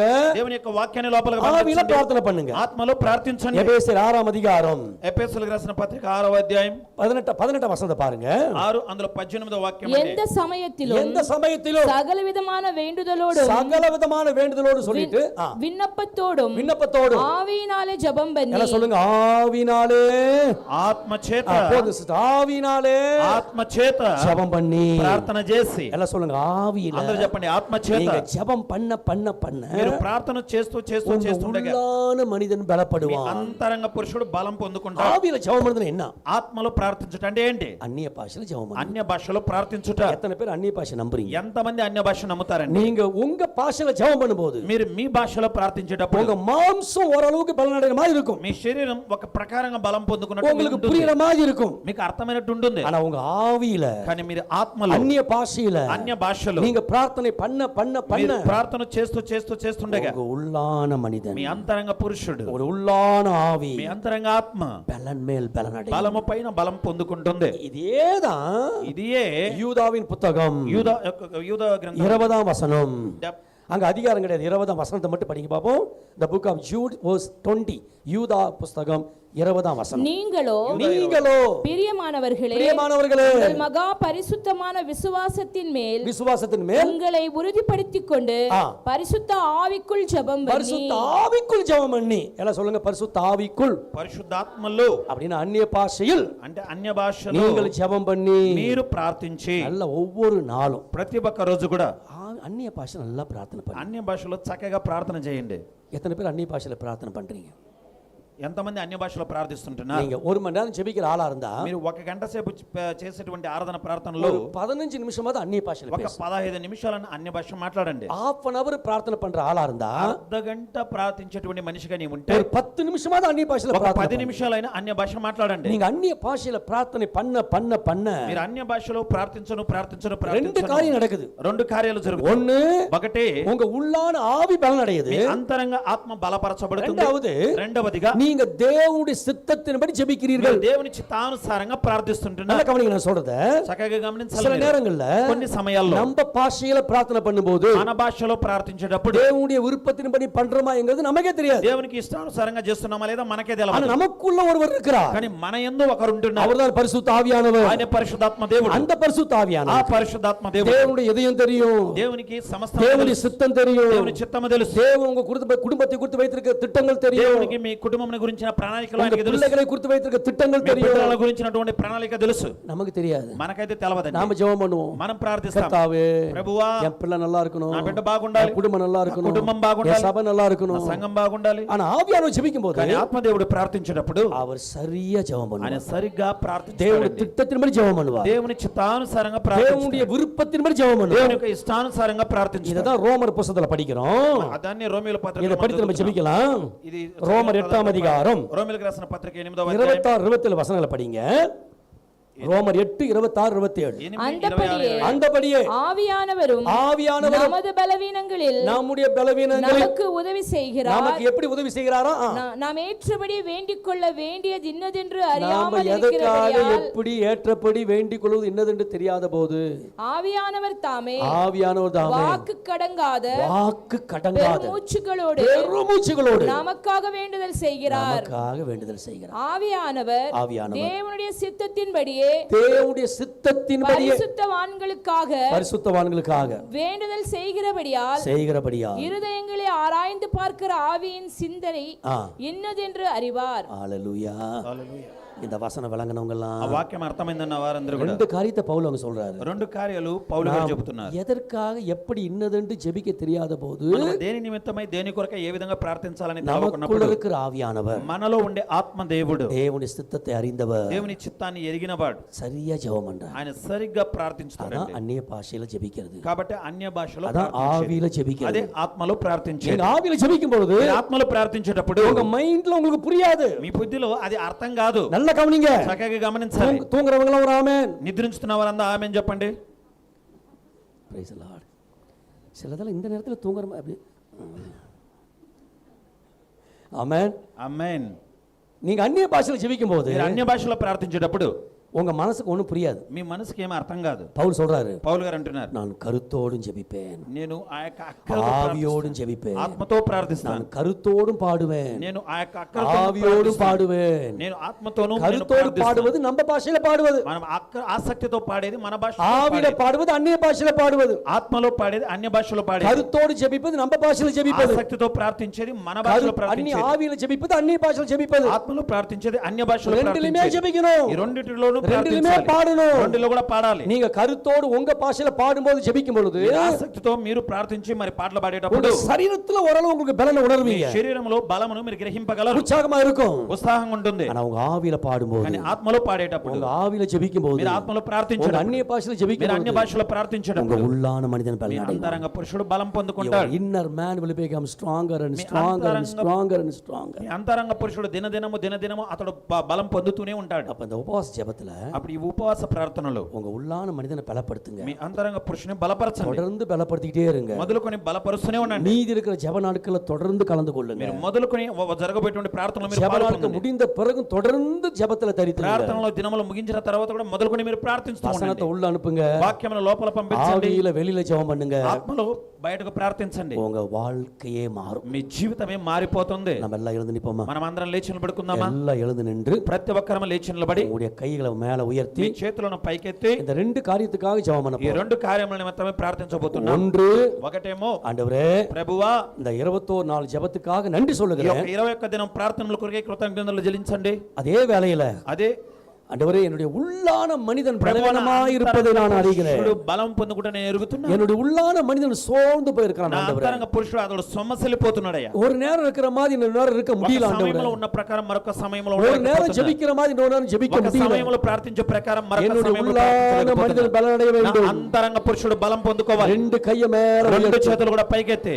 என் சரீரம் பலனா தான் இருக்குது నా ஆண்டவரே. శరీరమేమో బలంగానే ఉంది ప్రభువా. எக்சர்சைஸ் எல்லாம் பண்றேன் ஆண்டவரே. ఎక్సర్సైజ్ అంతా చేస్తున్నానయ్యా. டயட்லாம் எடுக்கிறேன் ஆண்டவரே. డైట్ అంతా చేస్తున్నానయ్యా. டெய்லி சாப்பிடுறேன் ஆண்டவரே. ప్రతిరోజు ஆனா తింటున్నానయ్యా. என் உள்ளான மனிதனுக்கு కానీ నా అంతరంగ పురుషునికి அநேக நேரங்களில் சாப்பாடே கொடுக்கிறது అనేక ஆண்டவரே. సమయాల్లో భోజనం పెట్టడం లేదు. என் உள்ளான மனிதன் అంతరంగ పురుషుడు பட்டினியா இருக்கிற ஆண்டவரே. పస్తులతో ఉంటున్నాడయ్యా. பசியோடு இருக்கிற ஆண்டவரே. ఆకలితో ఉంటున్నాడయ్యా. அதை நான் பட்டினி போட்டிருக்கிற ஆண்டவரே. పస్తులు పెడుతున్నానయ్యా. என்னை மன்னிச்சிருங்க ஆண்டவரே. క్షమించు ప్రభువా. இந்த 15வது தினத்திலே 15వ రోజున என்னுடைய உள்ளான மனிதனை பலப்படும்படி మా நான் అంతరంగ அர்ப்பணிக்கிறேன். బలం పొందుకునేలాగా సమర్పిస్తున్నా. இரண்டாவது அந்நிய பாஷையில பேசுங்க பாப்போம். అన్య భాషలో మాట్లాడుదాం. உங்களுடைய அந்நிய பாஷையில ஆவியில ஜெபம் అన్య பண்ணுங்க. భాషలో ఆత్మలో మనం ప్రార్థిస్తాం. ఒక్కరము కూడా ரியாக்கு சமமதி அந்தலதரபியா ஹரி மாசி கௌரதரி நல்ல ஆவியில நிரம்பி நல்ல வாய்களை திறந்து கைகளை உயர்த்தி அபிஷேகம் பெறாத தேவ பிள்ளைகள் மேலையும் இந்த ராத்திரி வேளையிலே பரிசுத்த ஆவியானவர் இறங்கி வருகிறார். Come Holy Spirit, Rida Rosi, Ramakasa, Riandaladari, Rimama Saba. கூடி வந்திருக்கிற சிறு பிள்ளைகள் இருந்து வாலிபர்கள் மேல, ஒவ்வொரு கணவன் புருஷர் மனைவி மேல, வயதான தாய் மேல, தகப்பன் மேல ரீகோசி இறங்கி வருவீராக, நிரப்புவீராக. முழங்கால் அளவு அல்ல, இடுப்பு அளவு அல்ல, கழுத்தளவு அல்ல, உடைய பிள்ளைகள் நீந்தி நீந்தி நீந்தி முழுகும்படி ரீகோ சலதரி ரீமதரகோ ரீமல சபா ரியாந்தலதரபா நீந்தும்படி. Let your people swim in the spirit. நம்முடைய ஆவியிலே நீந்துவார்களாக, ఆత్మలో நீந்துவார்களாக, முழுகுவார்களாக. சலபதரபபசியா கூரபதி அங்கல சபலபதரப. கமான் தேவனுடைய பிள்ளைகளை ஒரு 2 நிமிஷம் உலகத்தை மறங்க, பிரச்சனைகளை மறந்து சொல்லுங்க, ஆவியானவரே என் மேல இறங்கு. அதலசே எங்க சூழ்நிலைகளை மாறட்டும், పరిస్థితులు మారును గాక. சமலமா கூரபல சபலபதரியா ரிகலபதரபோ ரியாந்தலதரபோ சமா ரிகபோ ரங்கல சபலதரியா. உங்க உள்ளான மனிதன் பலனடைய, உங்க குடும்ப பலனடையும், திருச்சபை பலனடையும், சபையின் ஊழியங்கள் பலனடையும், சபையினுடைய எல்லா ஊழியங்களும் பலனடைந்து வளர்ந்து பெருகும். బలం పొందుకొని వర్ధలను ஊழியத்தினுடைய எல்லைகள் விரிவாகும். విస్తరించబడును உங்களுடைய గాక. பிசினஸ்கள் பெரியவடையும், గొప్ప వర్ధలు கையின் பிரயாசங்களை விருத்தி அடையும். ఆశీర్వాదం వృద్ధి చెందును గాక. கோசி மலதரி ரமசமா. அப்படியே கைகளை தட்டி நல்ல ஒரு 2 நிமிஷம் కూడా చక్కగా చేతులు பெஸ்ட் கிளாப் ஆஃபரிங். ప్రతి ఒక్కరము కూడా முழு ఉత్సాహంగా, பலத்தோடு, முழு பலத்தோடு ప్రతి ఒక్కరము స్తోత్రం స్తోత్రం உங்க முழு பலத்தோடு, ఆయా పూర్ణ బలముతో, with all of your strength, ఆయా పూర్ణ బలముతో உன் தேவனாகிய கர்த்தரை మన உன் முழு దేవుని பலத்தோடு పూర్ణ బలముతో, கூறுவாயாக. పూర్ణ శక్తితో முழு பலத்தோடு அந்நிய பாஷை பேசுவாயாக. భాష మాట్లాడే ప్రతి ఒక్కరము కూడా முழு பலத்தோடு கரங்களை தட்டுவாயாக. చేతులు తట్టి మరి ప్రార్థించుదాం. நன்றி ஆண்டவரே, நன்றி கர்த்தாவே, நன்றி. எல்லாரும் வாய்களை திறந்து ஆம் ஆண்டவரே, இந்த ராத்திரியில என்னோடு, எங்களோடு, சபையோடு, குடும்பத்தோடு கூடி வந்த மக்களோடு ஒரு பேசினதுக்காக நன்றி என்று ஒரு விசைக்கூட உற்சாகமா கரங்களை தட்டுவோமா? ஹல்லேலூயா. ரிபாலமா தீராபாலமா ஓ ரபா சந்தரியால ரபா தீராபாலமா ரிபா சந்தரிகா ரபா தியாந்து ரிபாலமா. ஆமென். ஆண்டவரே உம்மை துதிக்கிறோம், உம்மை ஸ்தோத்திரிக்கிறோம், உம்மை ஸ்தோத்திரிக்கிறோம், உம்மை ஸ்தோத்திரிக்கிறோம், உம்மை துதிக்கிறோம். ரிபா தீராபாலமா சந்தரிபாலமா. ஆமென். ஆண்டவரே உம்மை ஸ்தோத்திரிக்கிறோம். ஆண்டவரே இந்த கிருபையான இரவில் எத்தனை பேர் விசுவாசிக்கிறீங்க? கர்த்தர் என்னோடு பேசினார், நம்மோடு பேசினார், சபையோடு பேசினார். அல்லேலூயா. தாவீது சொல்லுகிறார், நான் தூங்கினாலும் என் ஆத்துமா விழித்திருக்கிறது. அல்லேலூயா. நான் முதல் எங்க பலனா இருக்கணுங்க? ஆத்மாவில். அல்லேலூயா. என்னோட உள்ளான மனுஷன் பலனடையணும். ஆகில் தான் ஆண்டவர் பேதுரு பார்த்து சொன்னார், நீ பலப்பட்ட பின்பு உன் சகோதரனை பலப்படுத்து. நானே வீக்காக இருந்தால் இன்னொருத்தனை எங்க தாங்க முடியும்? அல்லேலூயா. ஆகையால் ஆண்டவரே, இந்த 15வது நாளில் என்னோடு பேசுனதுக்காய் நன்றி. என் ஆவி தேவனுடைய ஆவியோடு அன்று உறவாட வேண்டும். ஆகையால் என்னுடைய ஆத்மா அன்றைய மனது அன்று எப்பொழுதும் ஆயுத்தமாக இருந்து கர்த்தாவினுடைய சத்தத்தை கேட்க தேவன் உதவி செய்யும். எங்களோட சரீரம் அன்று ஒவ்வொரு நாளும் ஆண்டவரே கர்த்தாவே தேவரீர் ஆண்டவரே உங்களுடைய நாம மகிமைக்காக எங்களை ஜீவ பலியா உங்களுடைய பாதத்தில் ஒப்பு கொடுத்து ரோமர் 12:1-2 சொல்லுகிறது, உங்களையே தேவனுக்கு சர்வாங்க என்ன பண்ணுங்க, பலியாக ஒப்பு கொடுங்க. அல்லேலூயா. ஆண்டவர் அப்ப நம்முடைய இந்த ஆவி ஆத்மா சரீரம் பிரியமான தேவச்சனமே மிக முக்கியமானது. ஒன்னும் எதுலயும் குறைவானது அல்ல. ஒன்னு தவறுனா கூட பிரியமான மனுஷன் உயிர் காலி. அல்லேலூயா. ஆகையால் எல்லாமே முக்கியம். ஆகையால் ஆண்டவரே எங்களோடு இந்த 15வது நாளில் நீங்க பேசினபடினால் நன்றி என்று. அவர் பெருக நாம் சிறுக, அவர் உயர்த்தப்பட நாம் தாழ்த்தப்பட எல்லா கன மகிமை துதி ஆண்டு செலுத்தி 2 கரங்களை உற்சாகமா தட்டி ஆண்டவரை மகிமைப்படுத்துவோமா? ஹல்லேலூயா, ஹல்லேலூயா. ஆமென். ஆண்டவரே நன்றி கர்த்தாவே, நன்றி ராஜா, நன்றி ஆண்டவரே, உம்மை துதிக்கிறோம் ஆண்டவரே. நாம் நின்றவனமா ஒரு பாடலை பாடும்போது தேவனுடைய நாம மகிமைக்காக தேவ மகிமைக்காக நாம் தேவனுடைய சமூகத்திலே ஒரு பாடம் கத்தருக்கென்று நாம் காணிக்க கொண்டு வருவோம். ஜெப ஆவி ஊற்றி ஜெபிக்க செய்யும், விண்ணப்பத்தின் ஆவி வந்திருங்கட்டும். ஜெப ஆவி ஊற்றி ஜெபிக்க செய்யும், விண்ணப்பத்தின் ஆவி வந்திருங்கட்டும்.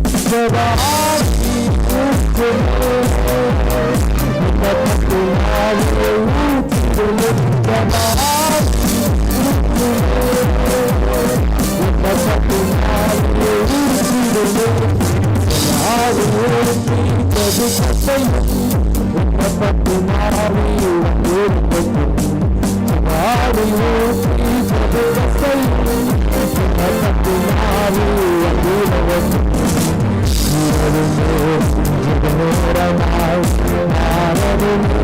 நாம் ஜெபிக்கவில்லை, நாம் ஜெபிக்கவில்லை.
Thank you.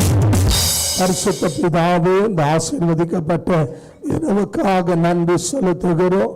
சேனைகளின் ஆண்டவர், எங்களோடு இந்த 15வது நாளில் எங்களுடைய ஆவி, எங்களுடைய ஆத்மா, எங்களுடைய சரீரம் எப்படி மூன்றும் ஆயத்தமா இருக்க வேண்டும் என்று சொல்லி, இந்த மூன்றும் எப்படி ஆண்டவரே செயல்பட வேண்டும் என்று கர்த்தர் தம்முடைய திருவசனத்தை கொண்டு என்னோடு எங்களோடு சபையோடு நீர் பேசினதுக்காய் நன்றி செலுத்துகிறோம். ஆண்டவரே, உலர்ந்த எலும்புகள் உயிர்ப்பிக்கப்பட்டது போல ஆண்டவரே, எலும்புகளை பார்த்து பேசுன்னு சொல்லும்போது எலும்புகளுக்கு நேராக வார்த்தை அனுப்பினது போல ஆண்டவரே, இந்த ராத்திரியில் எனக்கு நேரா, எங்களுக்கு நேரா, சபைக்கு நேரா வார்த்தை அனுப்பி ஆண்டவரே, செத்து கிடக்கிற எலும்புகள்லாம் உயிரடையும்படியாக ஆண்டவரே கர்த்தாவே தேவரீர், நரம்புகள், எலும்புகள், தசைகள், இரத்த அணுக்கள் உருவாக்கப்படும்படியாக, காலண்டு சேனையா நிற்கும்படியாக ஆண்டவரே, இந்த ராத்திரியில் நம்முடைய வார்த்தையை கொண்டு எங்களோடு பேசினதுக்காய் நன்றி.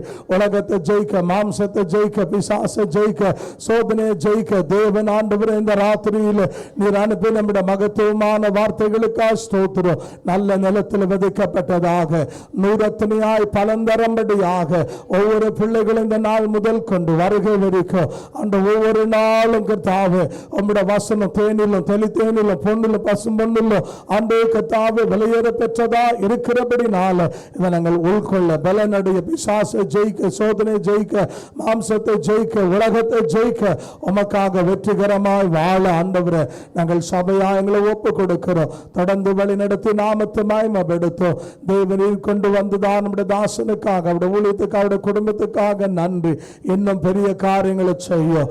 கர்த்தர் கூட இரும், அற்புத அடையாளங்களை செய்யும். உம்முடைய நாம மகிமைப்படுவதை செய்யும். வந்த எல்லா தேவ பிள்ளைகளை ஆசீர்வதியும். தனித்தனியா, பேரு பேரா, பங்கு பங்கா, வகை வகையா நம்முடைய ஜனங்களை ஆசீர்வதியும். இன்னும் வாய்ப்பிருந்து வராதிருக்கிற 5 ஆராதனை மக்களுமா நீர் கூட்டி சேர்ப்பீராக. எல்லா தடைகளும் நீக்குங்க. பிசாசு வெட்கப்பட ஆண்டவரே நாம மகிமைப்பட உதவி செய்யும். ஆணை பாய்ந்த கரத்தில் ஒப்பு கொடுக்கிறோம். நாங்கள் பிரிந்து செல்லுகிறோம். பிரியாத தேவ சமூகம், பாதுகாப்பு, அன்று வழி நடத்துதல், ஆலோசனை உம்முடைய பிள்ளைகளோடு இருந்து வழி நடத்தும்படியா எங்கள் ஆண்டவரும் இரட்சகரா இருக்கிற உயிர்த்தெழுந்த இயேசுவின் நாமத்தில் ஜெபிக்கிறோம் ஜீவனுள்ள பிதாவே. என் ஆத்துமாவே கர்த்தரை ஸ்தோத்திரி, என் முழு உள்ளமே பரிசுத்த நாமத்தை ஸ்தோத்திரி. என் ஆத்துமாவே கர்த்தரை ஸ்தோத்திரி, கர்த்தர் செய்த சகல உபகாரங்களும் மறவாதே. ஆமென். அல்லேலூயா, அல்லேலூயா, அல்லேலூயா. கர்த்தர் உங்களை ஆசீர்வதித்து வழி